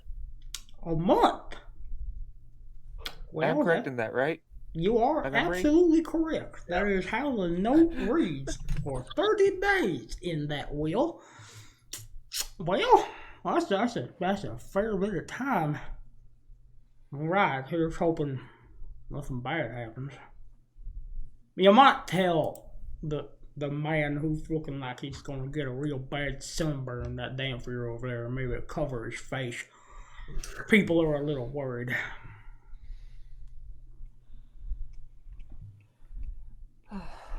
As am I. Do I hear that, the sunburn?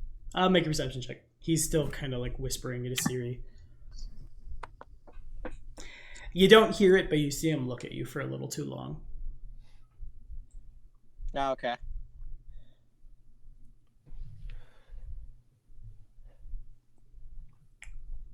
Well, I'll probably be here the rest of the day. Gotta make my rounds. Father. Yes? How much do you know about the werewolves? Can you be more specific? Do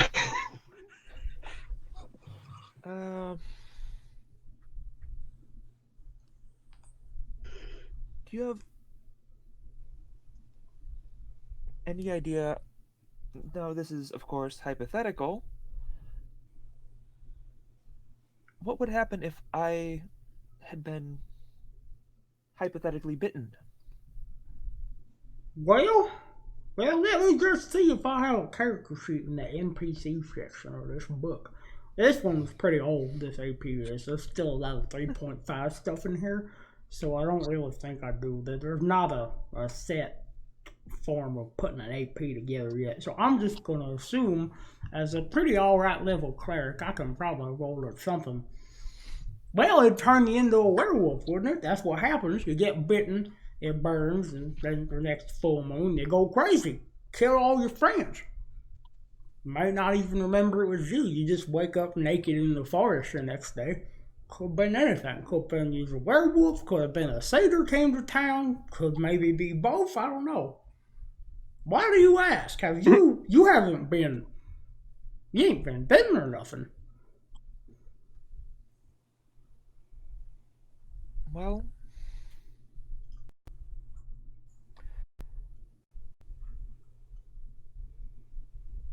I have, but I do not know how bad the infection is yet. So just keep an eye on me Wait, when the full what? moon comes around, would you?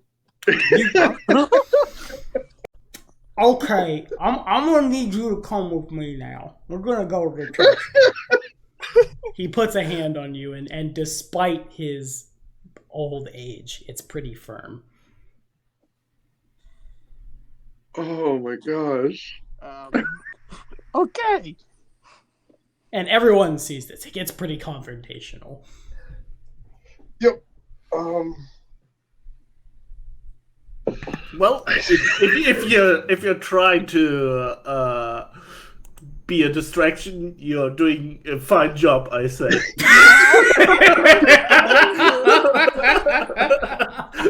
The best distraction I've ever seen. That's pretty good.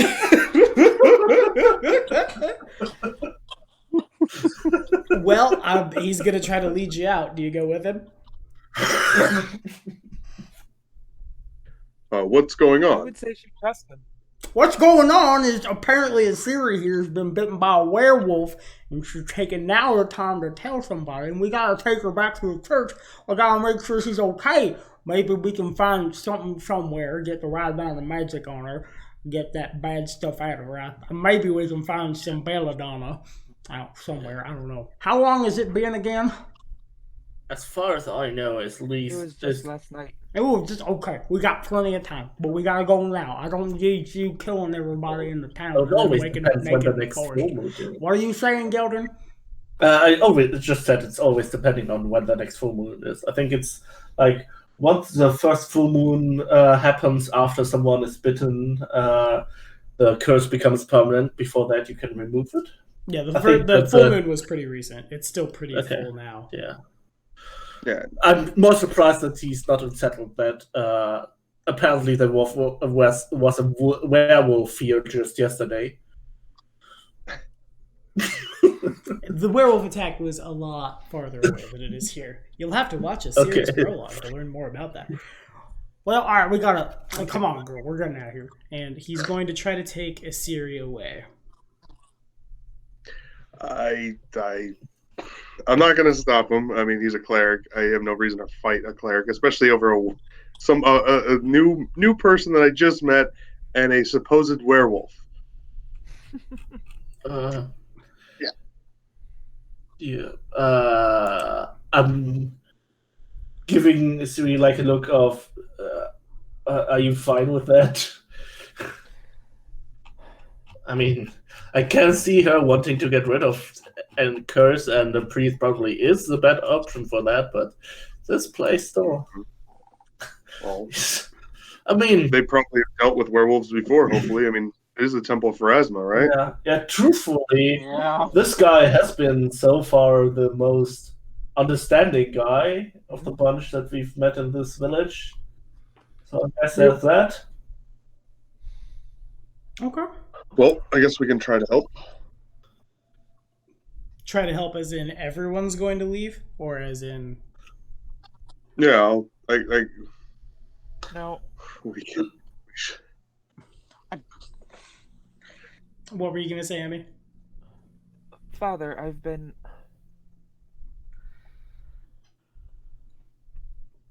just want you to look at it. I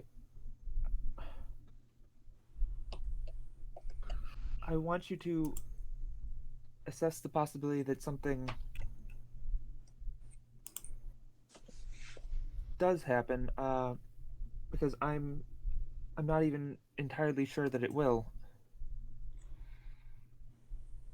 That's exactly what we're gonna do. We're gonna look at it.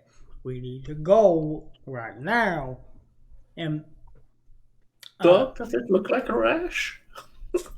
she's definitely been Alright. bitten. There's bite marks on her. And actually, on that note, Father Grimburrow is being loud enough that people are starting to, like, they aren't flooding the restlands, but, like, as they walk around the cemetery, they see you guys. And they see Grimburrow being Well, pretty I was loud. told there was nobody in the Restlands right now but us. I said around. Like, they're walking around the outside of the cemetery. Also, time Okay, is fair passing. enough. Yeah, we enough. no longer can do what we were trying to do. So yeah, let's just go with the cleric and hopefully hope for the best here.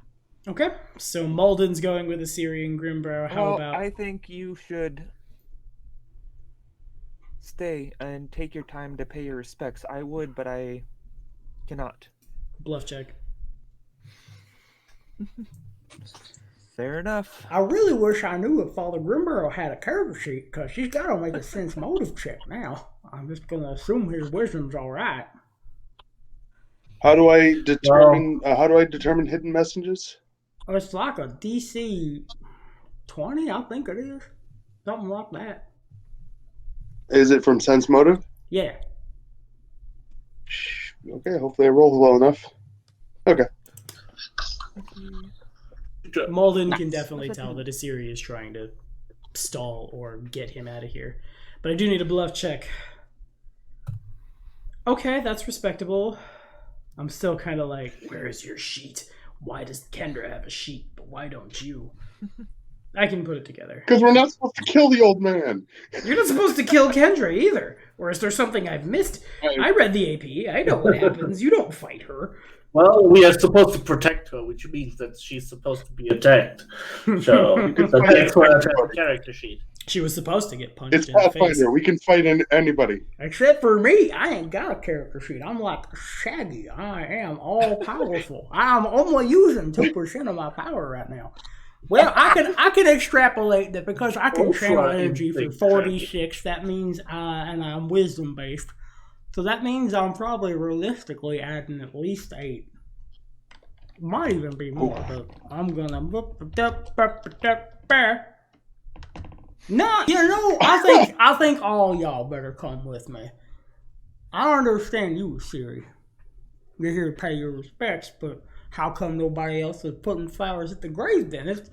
I'm sorry, but I'm beginning to think this is a little more suspicious. Now, are y'all gonna come with me back to the church? Or do I need to get a hold of the sheriff? It's hard to say an S word when you ain't got no teeth. I really hope this guy doesn't die. I like him. I mean, I'm not sure what you need us for at the church since we are not bitten, but very well. I guess you need us for support.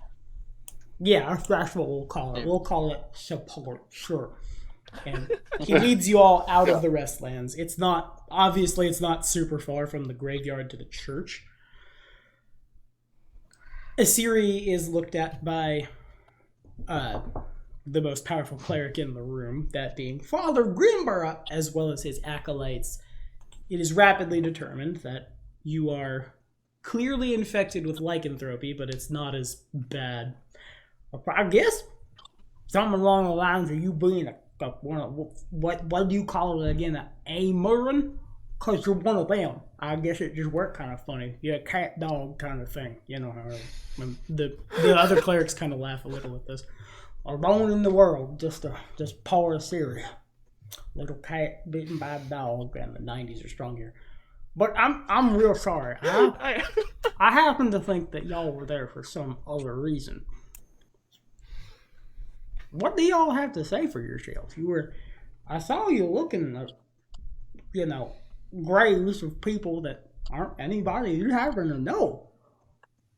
I'm not entirely sure you were up to something suspicious, but if you were, now would be the time to come clean.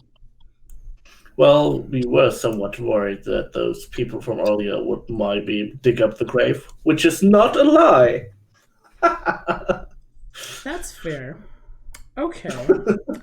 Gonna do a thing. See, that's why you tell white lies.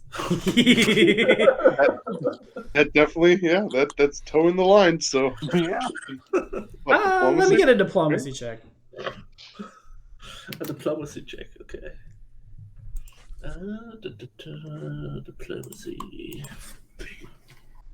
Very well. Let's see I how love it. luck is Hold doing the for line this to one. avoid the bluff check. All right, I guess Oh, that checks out. I guess. Is there supposed to be somebody coming to dig him up? But occasionally we get some kids come alongside of the graveyard with a stick, and they'll run alongside the iron rock bits of the I can't think of the word of the gate where the iron stuff is, and they'll make memes about how they need to be let in, and they'll make a loud rackety noise. But that's really all that happens here. what about the people who came and disturbed the funeral earlier did say that they were objecting to him being buried here, so it was reasonable to be afraid that they might try moving it away from there once we are gone. Okay, y'all are talking all at the same time, and I can't really understand who's saying what. You, big man, looking at Molded, putting an extra A in there. What were you trying to say just now? Oh, I wasn't saying anything. That was the you might have heard of feedback from my thing, but no, I didn't say anything. Oh, okay, I understand. And you, damn fear, what are you trying to say? All the pitchforks and torches earlier, them. I don't think Gibbs and his boys are gonna actually do that. Something's got them all worked up. Usually, I mean, they'll go to their tavern at night and they'll get all kinds of good feeling going on about their lives. He rolls his eyes. But I don't think they would go so far as to literally exhume the body of somebody. They were saying that they did not want him buried here. Right, And they I were was demanding there. we take him. I heard Huh? it. I was there. I heard it. I thought it was like. Yeah, I guess you do know them better than we do. Yeah. They went and apologized to the sheriff. And that's good enough for me. We're a simple town. Yeah, I guess. He was the leader of it. What was his name? Gibbs. His name is Gibbs. Gibbs. He Agent used Gibbs. to, for a time when he was younger, he'd gone out to the last wall. Ever vigilant against them orcs over in Belchtown, and he, I guess the cleric of Pharasma doesn't cross themselves so much as they spiral themselves to, like, well, Pharasma will and Tarbathon will never wake up from his eternal slumber. But Gibbs didn't really ever have what it takes. He doesn't have that holy light within him, so got discharged, came back to Ravenmoor all big and puffed up because he's a soldier now. Of course, he can think what he wants, I suppose, but nonetheless, all the boys listen to him. All the boys, they don't really ever get out of here. Best thing they ever seen other than, a cat, other than, But, okay, I'm real sorry, but maybe you ought to wear something to cover up your vampiric heritage, because it's gonna freak folk out here. We don't have no damn fear walking around, and I know you don't mean nothing by it. Not your fault. I didn't pick my daddy either.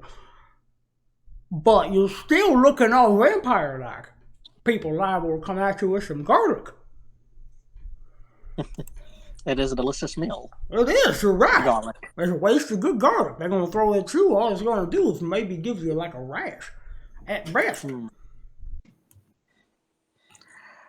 I pull out a hood in my backpack and put around. Alright, good. That works for me. Now, if y'all really weren't doing anything suspicious out there, then alright. That's fair enough. I can take it. But don't let me catch you wandering around the restaurants again. Am I understood? very well. Not quite, actually. Excuse Why me, are we not allowed? Why are we not allowed to go to the Rustlands? Because it was obvious y'all were looking for something other than that grave. You weren't there to pay your respects. And it made sense. Yeah, maybe somebody might come through and maybe dig up the pressure, but I don't think Gibbs is the like to do that. And We have not caused any trouble yet. Why are we not allowed to? Why are you restricting our flow? We're not causing any problems. This makes no sense as to why you would inhibit us with some restrictions when we haven't done nothing wrong. well, again, I'm pretty sure y'all were there to do something other than what you're saying. Even if we were, we have yet to do anything to prove that we are anything but holy people. I mean, this makes no sense that you would just. We have done nothing to deserve such scrutiny. If we do something in the future, then you have every reason to impose restrictions on us. But as of now, there is no reason that you should do such things. We should be able to come and go where we please, as we please, as long as we are not breaking any crimes. And social check. Social? Yeah. Do I even have a Diplomacy, social? intimidate, bluff. Your choice. I don't have any. Oh, intimidate? Oh, dude. Yeah. I'll do intimidate because it's the best thing I got.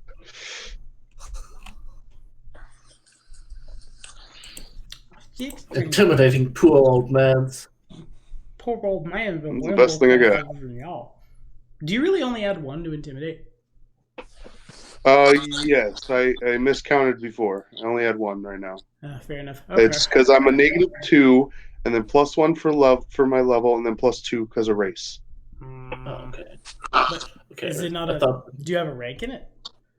No, I did not put a rank in it. That's also a reason why it's only +1. Oh, that makes sense. Okay, I'm with you now. I could, when I level up, I might put a rank in it, but I haven't leveled up yet officially. Yeah. Well, yeah. I mean, listen okay. here. Listen here. I would just like to do the support action, which, when I roll well enough, would grant him a +2. Yeah, sure. Make it happen. Oh, aid. Yeah, the aid action. I successfully aid you. There's a little bit of chime in from Gilder. And goes, all right, you boys ain't from here. Maybe you're right. Maybe you ain't done nothing weird yet, but looking like you're really thinking about it. And the people here in this town, well, they get a little suspicious. If you want to go back, I obviously cannot stop you, but I'm saying this because I'm looking out for your interests as well as I am everybody else's. I don't want no trouble. Maybe y'all just there to admire the tombstones. Maybe y'all just there to admire the gargoyles. Maybe y'all just there to do both. I don't rightly know.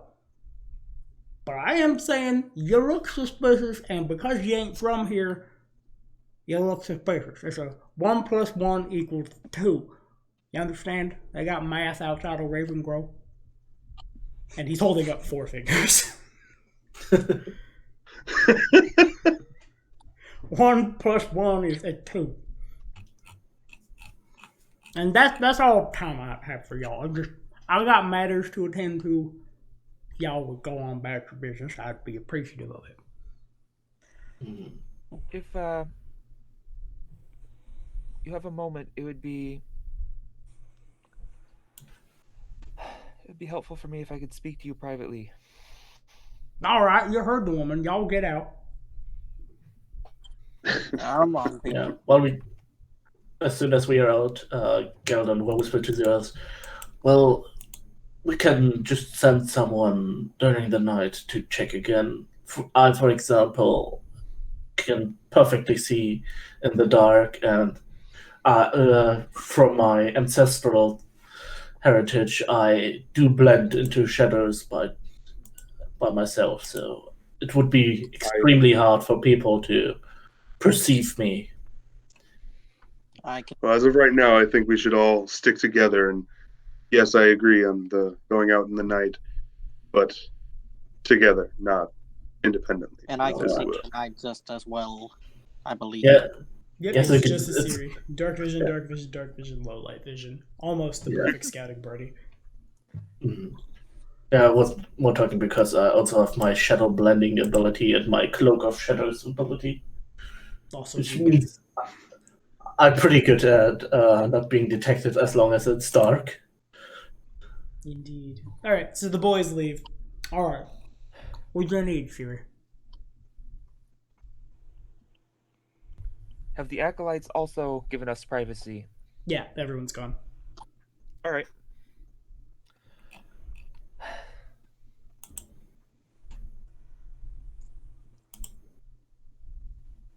Father, you have always been one of the most understanding people around here, more accepting of me than anyone.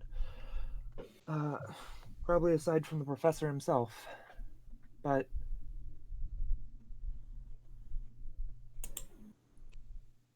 you do know that there was a lot of suspicion surrounding the professor as well, don't you? I do.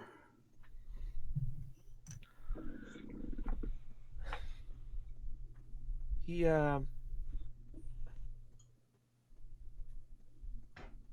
might have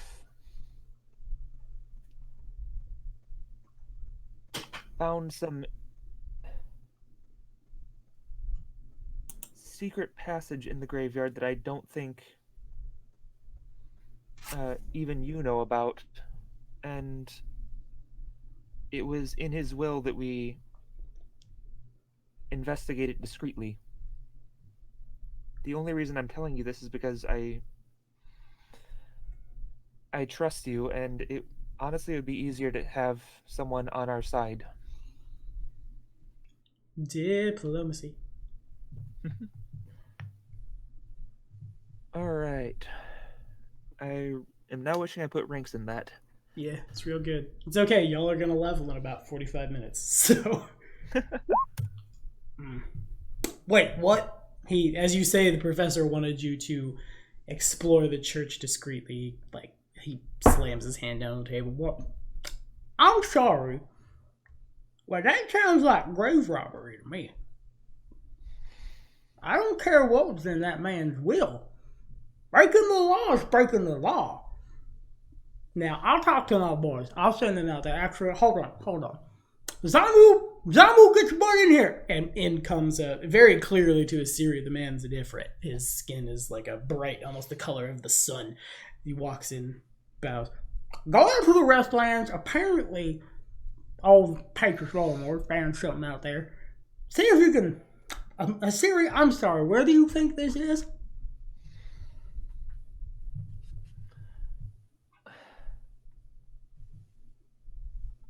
The tomb with the gargoyles. Please, it could be dangerous. I think old Zamu can handle it. He's been talking about how he's a member of the Voice of the Spire and he's been fighting mummies and stuff. But I think he's been kind of, and as you look over at the Ifrit, he's kind of like if a balloon were to pop, he'd probably turn and fire a magic at it. That's how like on edge this dude is. Almost as if he's not afraid to pull a Hunden's hood off and shout into it. Hi, John. Old Zamu probably handle it just fine, I think. I don't know. I'm still not, and Stage whispered, I'm still not entirely sure what Barazza's name he is, but in any case, y'all better just keep to yourselves for that month. Now, if you have anything else, you've got back control, but you ain't gonna get affected. You've been grave robbing. And, Assyria, I'll keep it to myself. You came to me and you told me about this, and I respect you for it. But you better not let me or anybody else here in Ravenmoor catch y'all doing some weird stuff. I don't know if we can stop the Gibbs again. Am I understood? Can I, sense motive the Ifrit? Yeah, sure. Because I want to make sure he's all on the level. There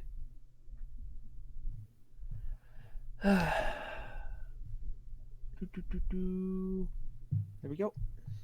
Pretty much the same thing.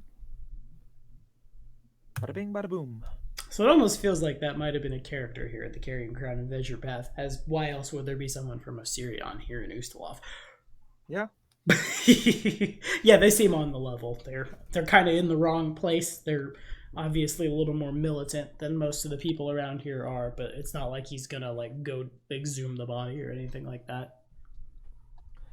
All right. If you happen to find anything, please let us know. I'm very concerned about some of the secrets that might be hidden here. Might be dangerous. I think we can handle it just fine. Now, was there anything else you needed? Just let me know if you find anything, please. We'll send. And as the door opens and the Ifrit's getting ready, Zamu, hold up. If y'all find anything out there in that crypt, might be what is it you're looking for exactly? Some kind of scroll, some kind of that dancer you're looking for some rat to feed on is the big scary man. What is it you're looking for? What's there?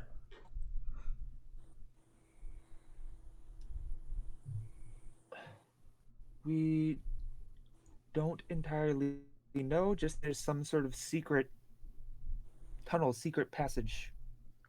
Y'all looking for a secret tunnel or secret passage? Alright, Zamu, if you find a secret tunnel or secret passage, please report back to myself so I can see this for myself. And then also, please, if you will go tell old Kendra Lorimore, the Syrian, and her... Don't tell Kendra. What? Why not? The professor was obviously worried about it, and he wanted us to protect her. Okay, so Kendra's not in on your escapades. Fair enough. Okay, Zamu, please report directly to this young cat here and her friends about the secret tunnel, where it goes, how many giant rats are in it, and if you find a bag of holding. If you would, please. Zamu nods and off he goes.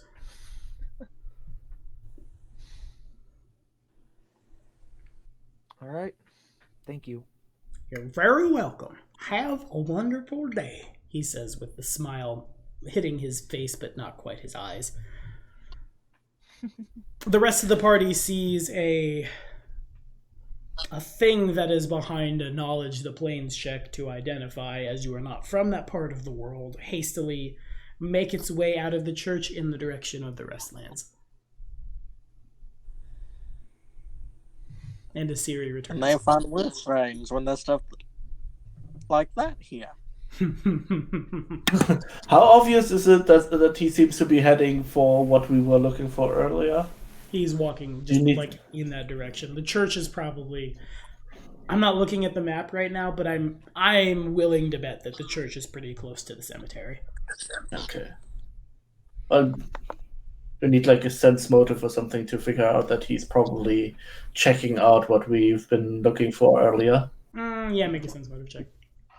Man, I really hope you didn't tell him everything. Sense motive is wisdom based, I think, right? It is. Yeah, okay. So I have a grand total of +0 to that. Oh, yes. But I trust it anyway. Yeah, it's pretty obvious that this guy has been, as you see him going down the hill that the church is built upon and the road winds towards the cemetery, yeah, he's going to investigate what you guys were looking for.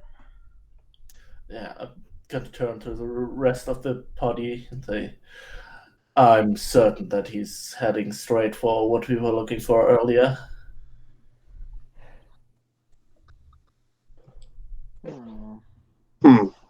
Well, that certainly shelves all our plans, other plans that we had for that place.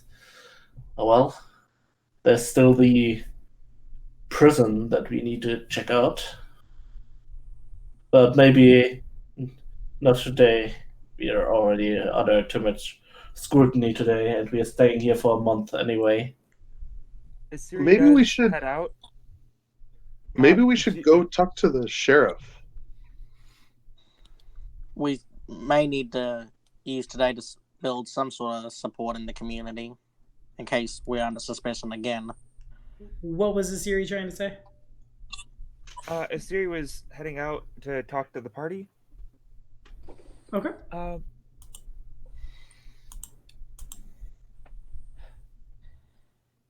He has promised his discretion in this matter, and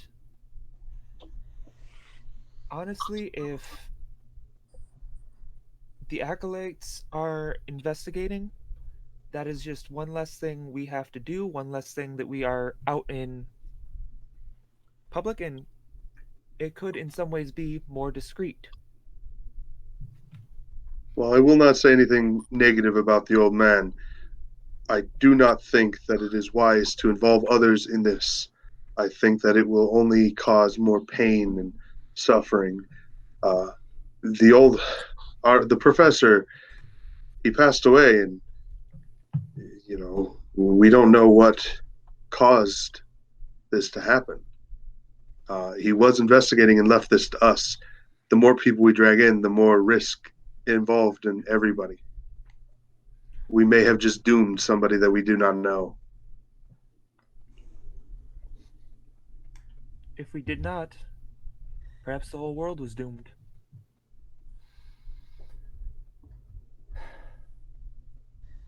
I usually like to get any sense in. Obviously, we must use our discretion, but it is always good to have support from the community, at least as much as we can, without blowing everything out of the water. And I did try as best as I could to create a distraction, but it just didn't work. I figured it would be better to create an ally than to just put more scrutiny on ourselves. Well, I guess it is true. I feel that the priest is fairly powerful for such a backwater place. Seems very reasonable in areas cursed as this area can be at times. The stories I've heard about Ustalav, I would not want to live here permanently myself.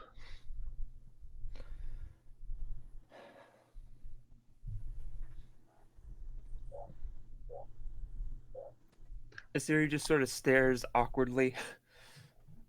It's like, yeah, I live here. My character is supposed to be awkward. Success. Success indeed. You did it. You were awkward. Molden was just talking about we should go to a sheriff. Maybe we can ask some questions about the prison from him without actually being there, and we'll seem a little bit less suspicious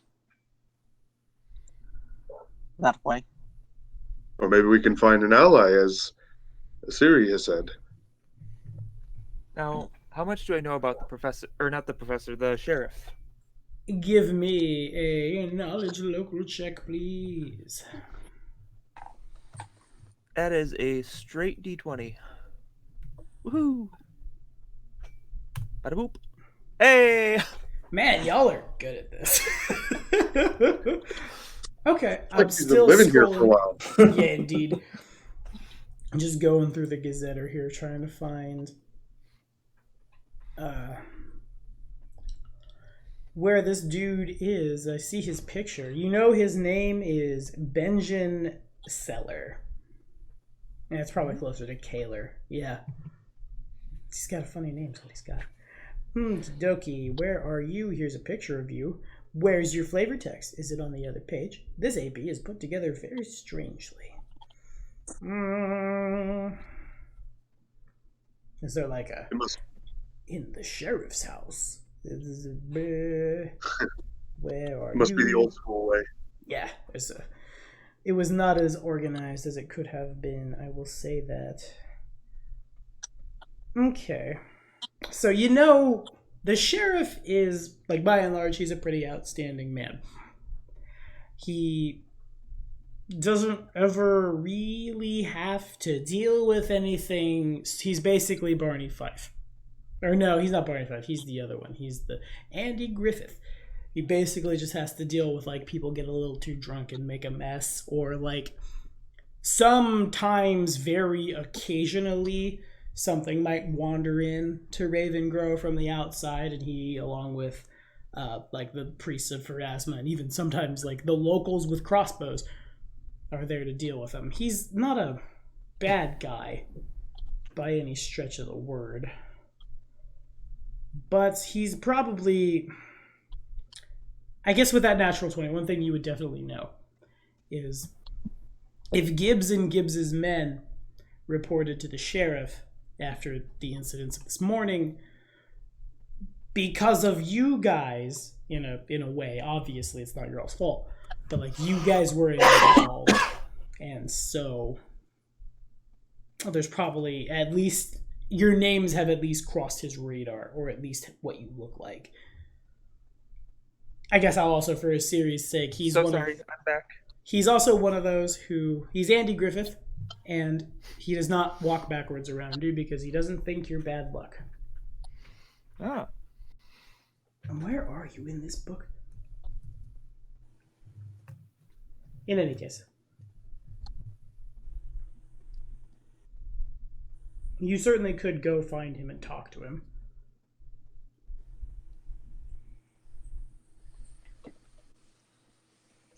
I'm more so trying to judge how discreet he could be. That's fair. There we go. His is the only name that's not bolded in the text. That's why I had to go to the actual PDF and Control F it. That's dumb. Okay, so the cells here in town, in the Ravencrow jail, which is not Harrowstone, it's an entirely different affair. The cells are usually empty, with the exception of like somebody needs a drunk tank for the night, that sort of thing. He's a smart enough guy. He's probably not going to jump to conclusions or anything, but you might have got up and not heard that part, but like your guys' names probably came up, at least a series did, when Gibbs and his boys went and turned themselves in.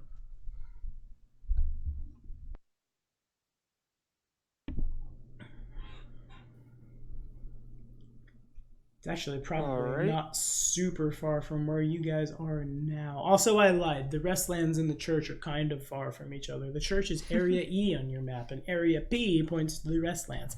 So that doesn't make as much sense to me, but the church is probably on a hill, so you can look down and see Zamir going where he's going.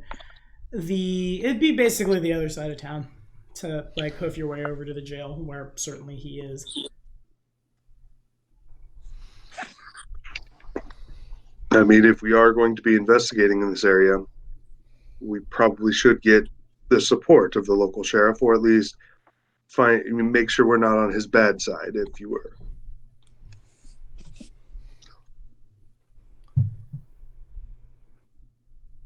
That's my vote. Okay. Anybody else? That is fair, but any information we provide should be on a need-to-know basis. I very much don't speak when I am trying not to display information as is. I'm not the best when it comes to social situations, so I'll leave the talking to those that are. But yes, I'm in agreement. Like, I wouldn't tell the priest, oh, hey, we're looking for something in a cemetery that you are protector over and own. The sun shifts in the sky as Molden's shadow falls over Asiri, and the shade has been cast. And then goes back to its regular position, so the rest of the party doesn't think there's some weird Cthulhu stuff going on. So I hear 2 votes to go talk to the sheriff, and 2 undecided. I would like to go to the sheriff. Okay. Robin? Maybe muted or... Oh, yeah, I'm muted. Okay, Sheriff, good with you? Yeah. Alrighty, so you guys make your way across town. There's 2 bridges across the river. Winding your way down and around, you make it to like the center of town. The squares of that map they're not small, if I remember correctly. Ravengrow is not the biggest. It's not like you've wandered into a city, but it's quite a walk. It probably takes you at least like 30 minutes to an hour to hoof it all the way over there. Probably closer to like 30 minutes, I feel like. You guys open the door to the jail. Old Benjamin Kyler just kind of like sits with his back in one chair, leaning back kind of dangerously. Its front 2 legs off the ground. His other 2 feet rest on another chair. He looks up. His hat covers most of his like eyes. Looks up, sees you guys, nods. Is that you, Siri? Should be surprised. I see you and your new friends here. After what happened this morning. By the way, I am sorry that I could not make the funeral. There had been, I was away at the time. Fortunately, I had made it back here in time to see Gibbs and his associates come and profess their sincerest apologies to myself on account of some kind of scary thing in the graveyard he sees Molden. I imagine that was probably you? It could have been you, turns towards Edgar. But I don't think you are here to necessarily hear me talk about this kind of stuff. What can I do you for?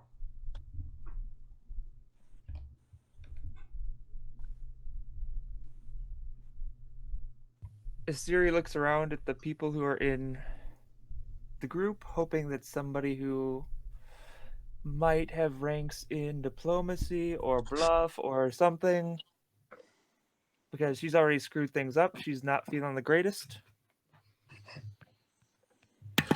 I don't have ranks in them, but since I have a 20 in charisma, I'm still pretty good at it.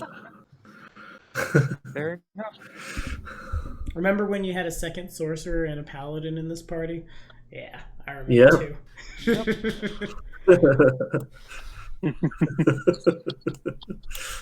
Well, now we're not as charisma heavy anymore, I guess. Indeed.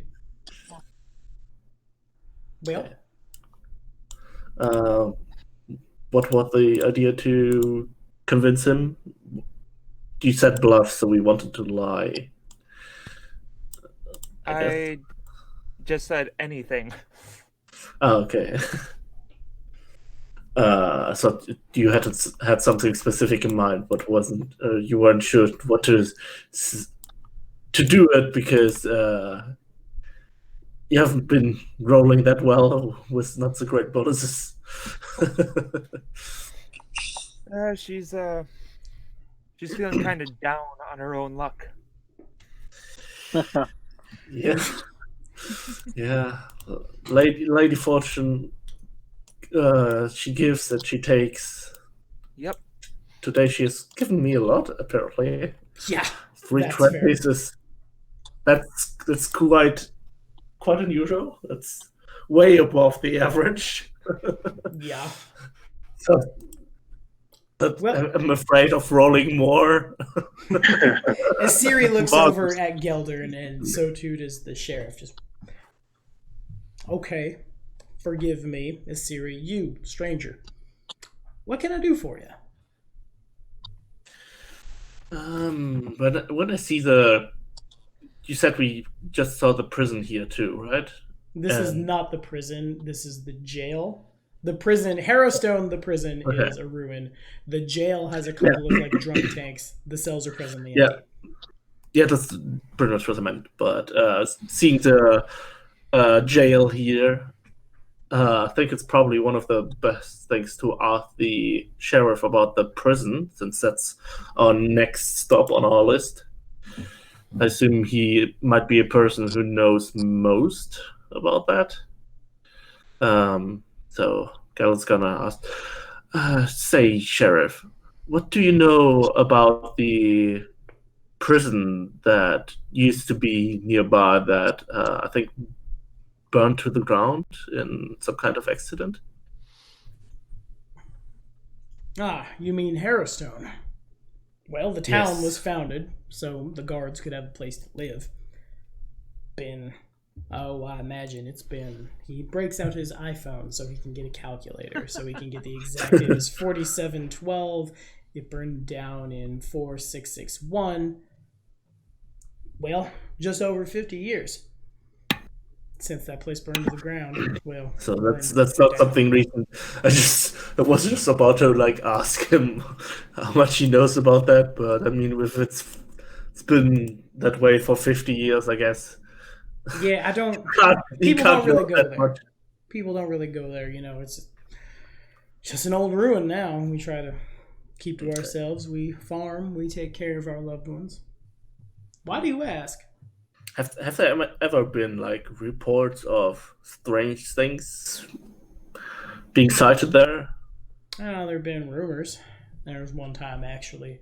Funny, you should ask, my new friend.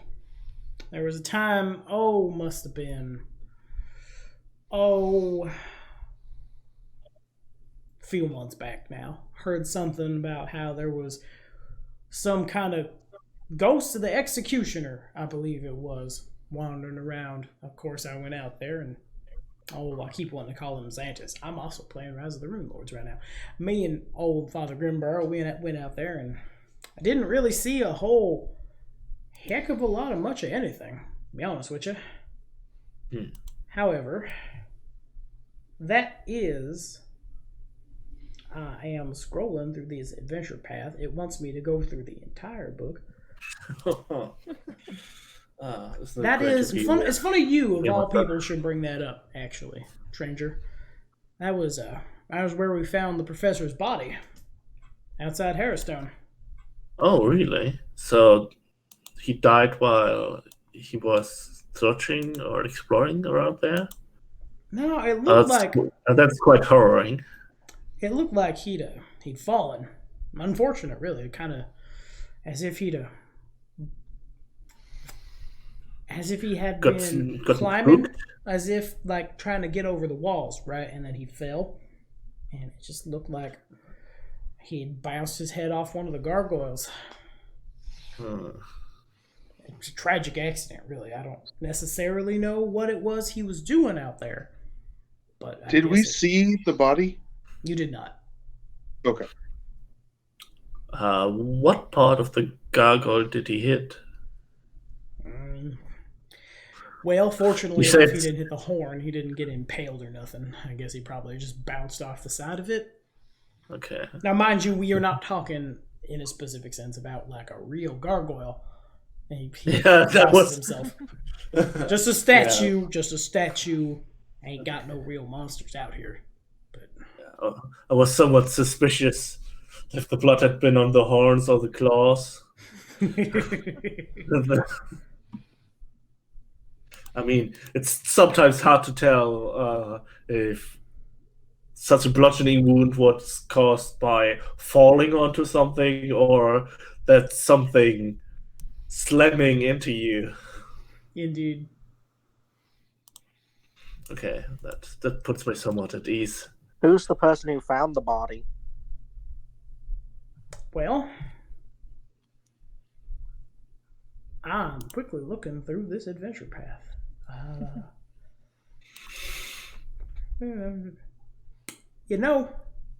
I was making my rounds one morning. It takes me kind of close to Harrowstone sometimes, and I happened to look over, and there he was, all splayed out. Tragic, really. I can remember very, very well the look on Kendra's face. Hope she's doing all right. I guess she just got a new house, so not the worst thing could have happened to her.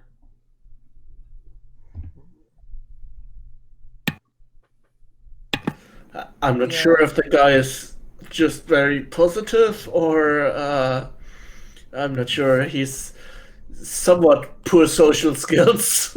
Sense motive check is what that is, if you would like to determine more. Okay, let's do sense motive, which is wisdom based, so I'm not good at it. I was just Also muted. wonderful. Yeah, I want to sense motive this guy as well. Deal. I'm so average. Whoa! Why did you knock me off? Okay, so there's nothing suspicious about this guy at all. He is a little socially awkward. He's kind of... It dawns on you guys that you guys are like on the western border of Usalov. You are not super far from the hold of Belkzen, the home of Galarian's orc clans. And if it were to pass that an orc tribe, or even like a couple of drunk orcs, wander a little too far west and or in Ravengrow, it's a really good thing that Grimborough and you guys are here, because the sheriff is competent, but he is simple. There's not a lie on him. He genuinely is happy that Kendra has got a new house, and there's that silver lining. He is genuinely sad to have found the professor. But other than that, he is just plain and simple. Hmm.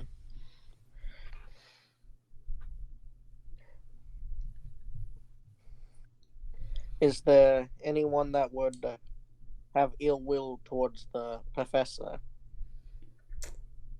Friend, there's not really anyone in Ravengrow has any ill will towards any of our own. Now, I know Gibbs. He was here. He's all talk, all bluster. Yeah, we get a little worried about outsiders, and given, well, son, I'm sorry to say it, but given your daddy, and people like your daddy, I don't think you can blame us. We've all got, and you've noticed this as you've gone through the town, most of the towns have like garlic hanging in the windows, crosses of all, or crosses, this is not Earth, holy symbols of good deities of all shapes and sizes basically hanging everywhere.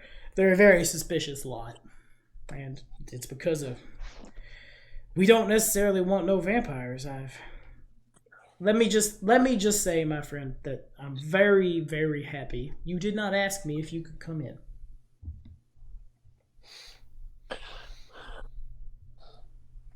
Yeah. Yeah, I gotta say, I was wondering, like out of game, I guess, how the whole of the old rules for vampires affect vampires. Because I mean, like the whole thing about like asking them if they can come inside, that's like really old school vampire stuff. It does not affect the think you Damphir. could The Damphir will get hurt by positive energy, and if it were to be much brighter than it is today, it would hurt his eyes. That's about it.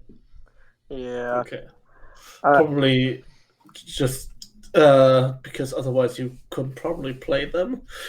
I just imagine having to ask every person if you may enter their house. Now, that said, there are probably a lot of people in Ravengrow who, if Edgar does that, will immediately shout vampire, grab a stake, grab a holy symbol, grab a garlic, and just chase him down.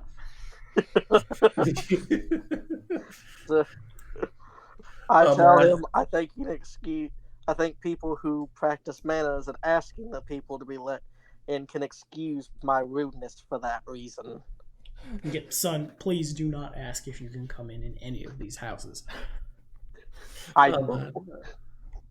It's so. I'm just imagining. So Hilarity wants to be like polite and ask, "May I come inside?" And they're like, "Oh God, vampire! Vampire! We knew it! Stakes, pitchforks, holy symbols, other things. +5 Vorpal, holy vampire bane greatsword." You can't have that. That's not on the loot table. Okay. I'm sorry if I'm asking too many questions. He was a close friend, and I wasn't here when you all found him, and I just want to get as many details as possible. Of course, I understand completely. How long are y'all going to be here for, also? He wanted to say a month just to make sure his daughter adjusts to his absence. That makes sense. He's worried if anyone... She wouldn't be able to defend herself if anything happened while he was away in his next life. I'm pretty sure Kendra could defend herself if she really wanted to. She's got a knack for magic, much like her father before her did. That said, well, it's good of you. I'm sure the poor girl is heartbroken, new house or otherwise. Was the injury that killed him was it on his, did he hit his head, you said? Was it on the back or the front? Well, hard. He was going to make a check. What does he remember?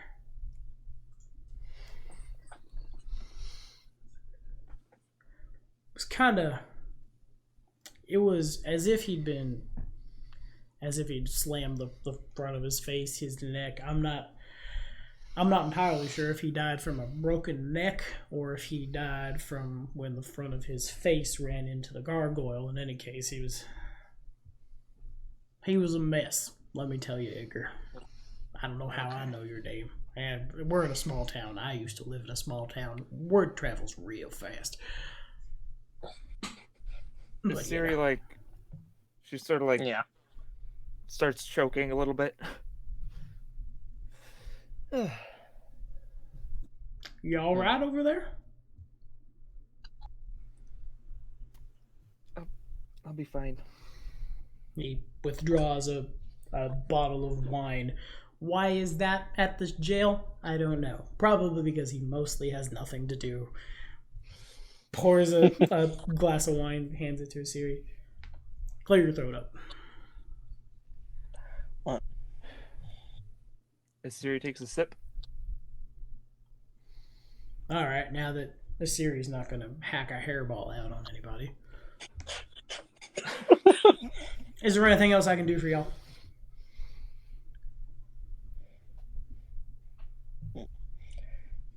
We were kind of wondering if we could look around without provoking anything, where we would be able to look.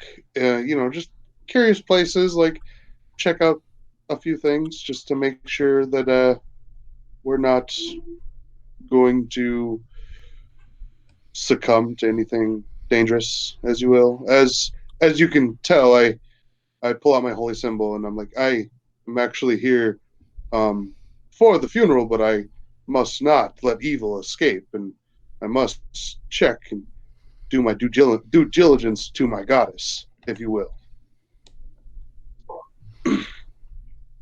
Yeah, that makes sense. Well, friend,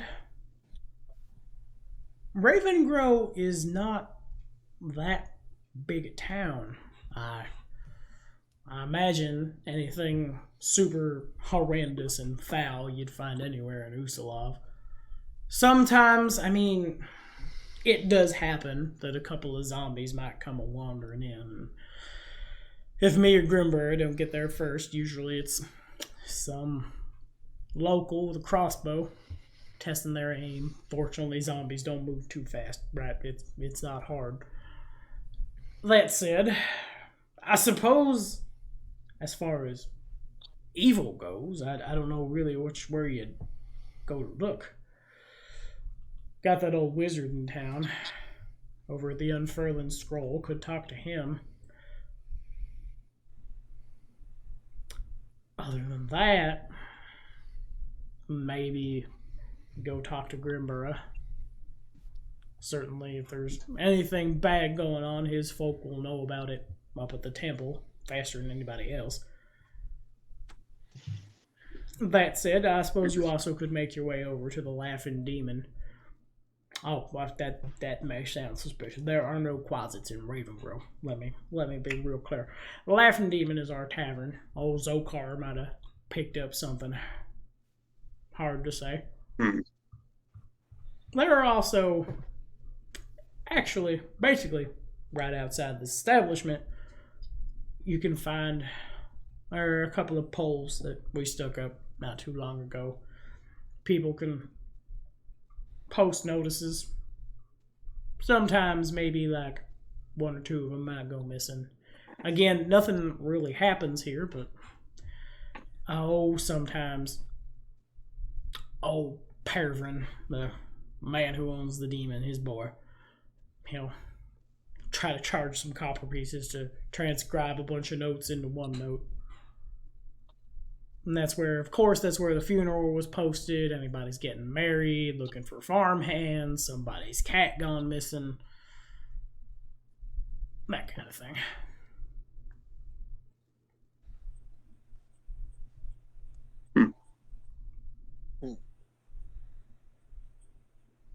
I'm sorry I couldn't really be of more help. Again, nothing really happens here, which is fortunate for myself and the people to whom I enforce the law. Well, if there is anything that does happen, would you be kind enough to inform us by any chance? I can do that. Y'all seem about as capable as anybody else, if not more so, of defending yourself. Maybe old Siri's good luck after all. I've heard all that talk about how black cat crossed your path, got to walk backwards so it doesn't something bad look. Idle superstition. Let me tell you what.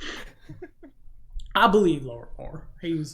Old Petros said use good luck, saved his life, and well, you happened to be gone when the event occurred. Maybe there's something about that.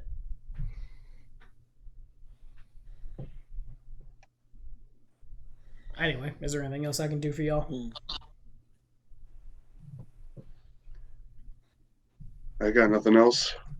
You have been of great assistance to us, and I appreciate the kindness you have shown me, and I am sure it is the rest of the people here feel the same, given we are strangers to this town.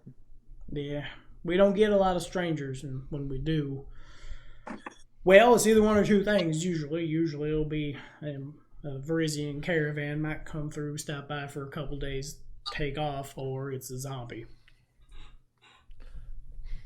Obviously, y'all can imagine that when a damn fear and this big, tall, you ain't got no orc in you, do you? You're pretty big for a human. And this fine gentleman here to say nothing to the cat when y'all show up. It makes waves, is all I'm saying. And I believe y'all ain't going to do anything wrong or anything bad, but that don't mean people here aren't suspicious, like I said. No orc in me. What are you then, if I may ask you? Are you just a tall boy? That is too bold, sir. I try to keep to myself. Of course, in that regard. As long as you ain't some kind of monster under there. But I imagine you'd have killed everybody by now. You've been here a while. I follow a goddess who does not desire me to kill everyone. Good enough for me. He taps a couple of scales that are sitting on his desk. Abadar's holy symbol. Man, well, Abadar is... He's alright with killing if the punishment fits the crime, but I don't think anything y'all have done is worth that. In any case. Have we committed a crime? No, y'all ain't done nothing. I'm just saying people talk.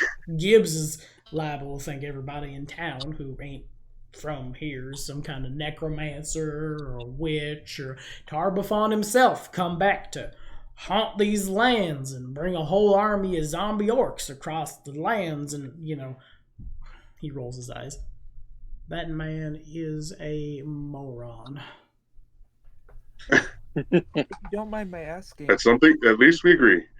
What was that, Asiri? Harrowstone was a prison, but what kind of prisoners were held there? Well, I don't know if I rightly know that one myself, but I'll tell you what, Asiri, I will make a knowledge check for you. Here we go. Okay, that ain't bad. Let me drift on over to my cellular talking device that I might get out my copy of this adventure map. Okay, so... Yeah, he knows a little bit. I'm all about the law, so I would know the history of the law in Ravengrove. Well, most of the criminals what were sent to Harrowstone were pretty horrible people.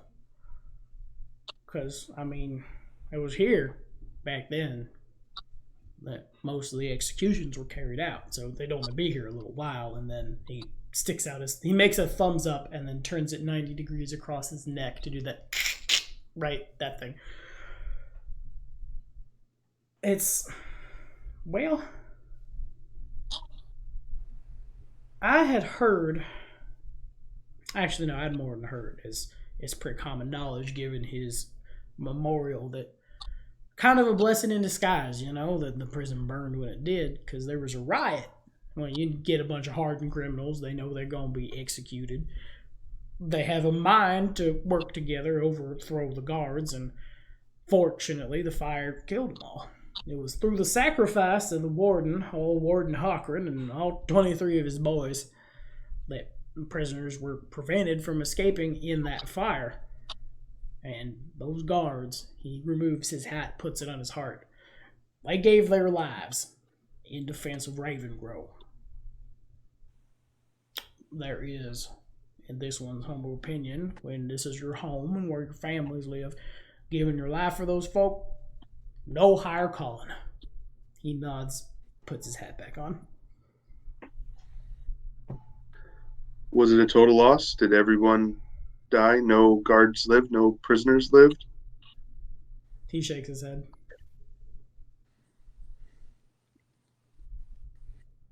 That's unfortunate. So much death. Well, I mean, most of them folks were going to have it coming to them for too long anyway. I have not given much thought myself to how it is I would like to see the end of my days. But I guess choking to death is decent enough way to go as getting my head cut off by an executioner.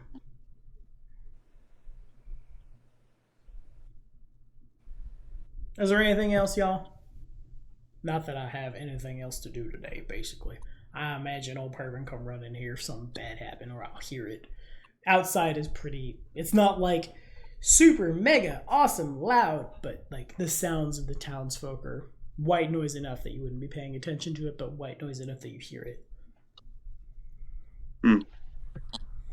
I was rolling to see if I would know if such an event would cause like a lot of undead or something along that line. It certainly could. Like okay. It's when you get a bunch of people who were like definitely not the best of people. If these were truly hardened criminals, souls that were likely condemned to worse places than a prison after their death, and then they all die at once during a moment of like emotional fire. Pardon the pun. Yeah, it stands to reason they could come back as undead. The same is also true for like if you were, and this probably resonates a little bit with Moladin given his, I keep putting that A in there, there's no A in there. This probably stands to reason for Moladin given Moladin's like skill with a blade and things. If like you have given your life to protect the world from these people at this place, one's soul might become a little bound to it in such a way that you come back to haunt it in unlife to make sure that nothing bad happens there ever, sort of thing. Of course, it's kind of just speculation, but if the Whispering Way was here and the Whispering Way likes to take Zambos and things for research, 1 + 1 can kind of equal 2. Do you Good to know. Yes, do Asiri? you mind if tomorrow we visit the Harrow Stone to perhaps pray some prayers over the lives that were lost there? I mean, I'm not going to stop you. The whole place has been abandoned for 51 years, almost exactly. It's been abandoned. Ain't nobody out there. We might run into... He looks down as if to, like, get his wine glass again, and then like pops up suddenly with his hands up at like a 90-degree angle. Spooky ghosts, and then goes back down. Nah, there ain't nothing out there. Maybe a wolf come a wandering in. Maybe you get like a sturge, or I mean, in the worst of cases, a couple of zombies.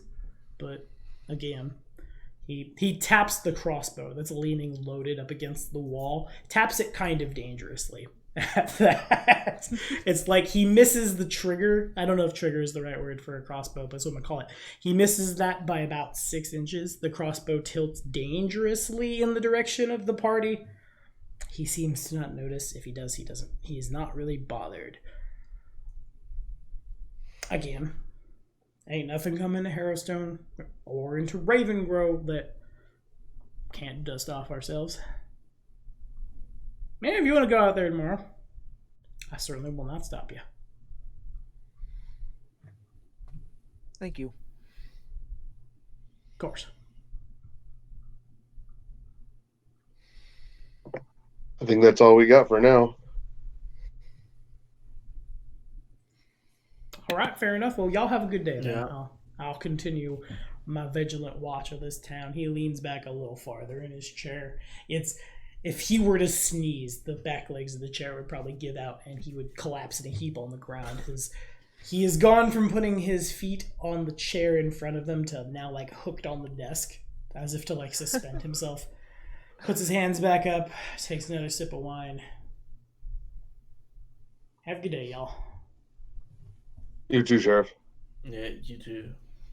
So we started a little late tonight. We can go another like 5 minutes if there might be another place you guys might want to explore, or we can zip time a day forward. Oh, well, I was going to definitely want to go back to the cemetery at night. Well, I don't think that's I want to see necessary what now. happens. I want to see what happens at the cemetery. I'm very curious. Okay. So one person would Fair like to go enough. to the cemetery. In the night. Well, do we want to head to the prison today? Well, I think we should at least check on Lorma's daughter, since we've been Yeah. on spot all day.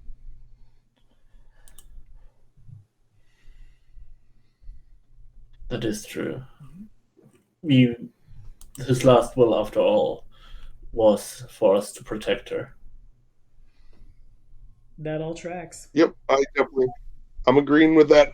I was actually, the whole thing was to go back. She said she was going to have lunch ready for us, and then I think we should go out in the night. I'm not saying no to some tasty lunch about now. Lunch has probably been ready Yeah. for a while. You guys have been gone for probably like 1, 2 in the afternoon at this point. Maybe even closer to like 3. So y'all head back. Cold lunch. The lunch has been prepared. It is adequate. It's basically just kind of a boring, I will say, for the people who are from farther afield, stew for a Siri. It's basically common everyday fare around here. It's not bad. Kendra serves you guys and then promptly goes up to her room. It's been a day.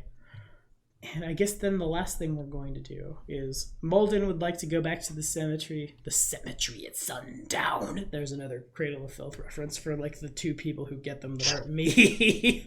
Does anyone want to join Molden? Go. Siri will, but in the shape of a cat. Deal. Anybody else? Oh. Not. Don't want to get caught, but I think it's best to stick together. So Caught? at night at the cemetery. Yeah, I think I will join him. Yeah. Worst case, I can help him hide. Conjure up something around us. I mean, I smell something, and I'm gonna track it down and find out what that smell is coming from. Okay, that makes sense. To the food. To the food! Okay, so the sun goes down. You guys head out. The cemetery, of course, this time of night it's not heavily guarded, but there are a couple of grave diggers who have replaced their shovels with spears, and their other hands have lanterns. They make rounds around the place. Definitely approach cautiously with stealth. Alrighty. Make that roll.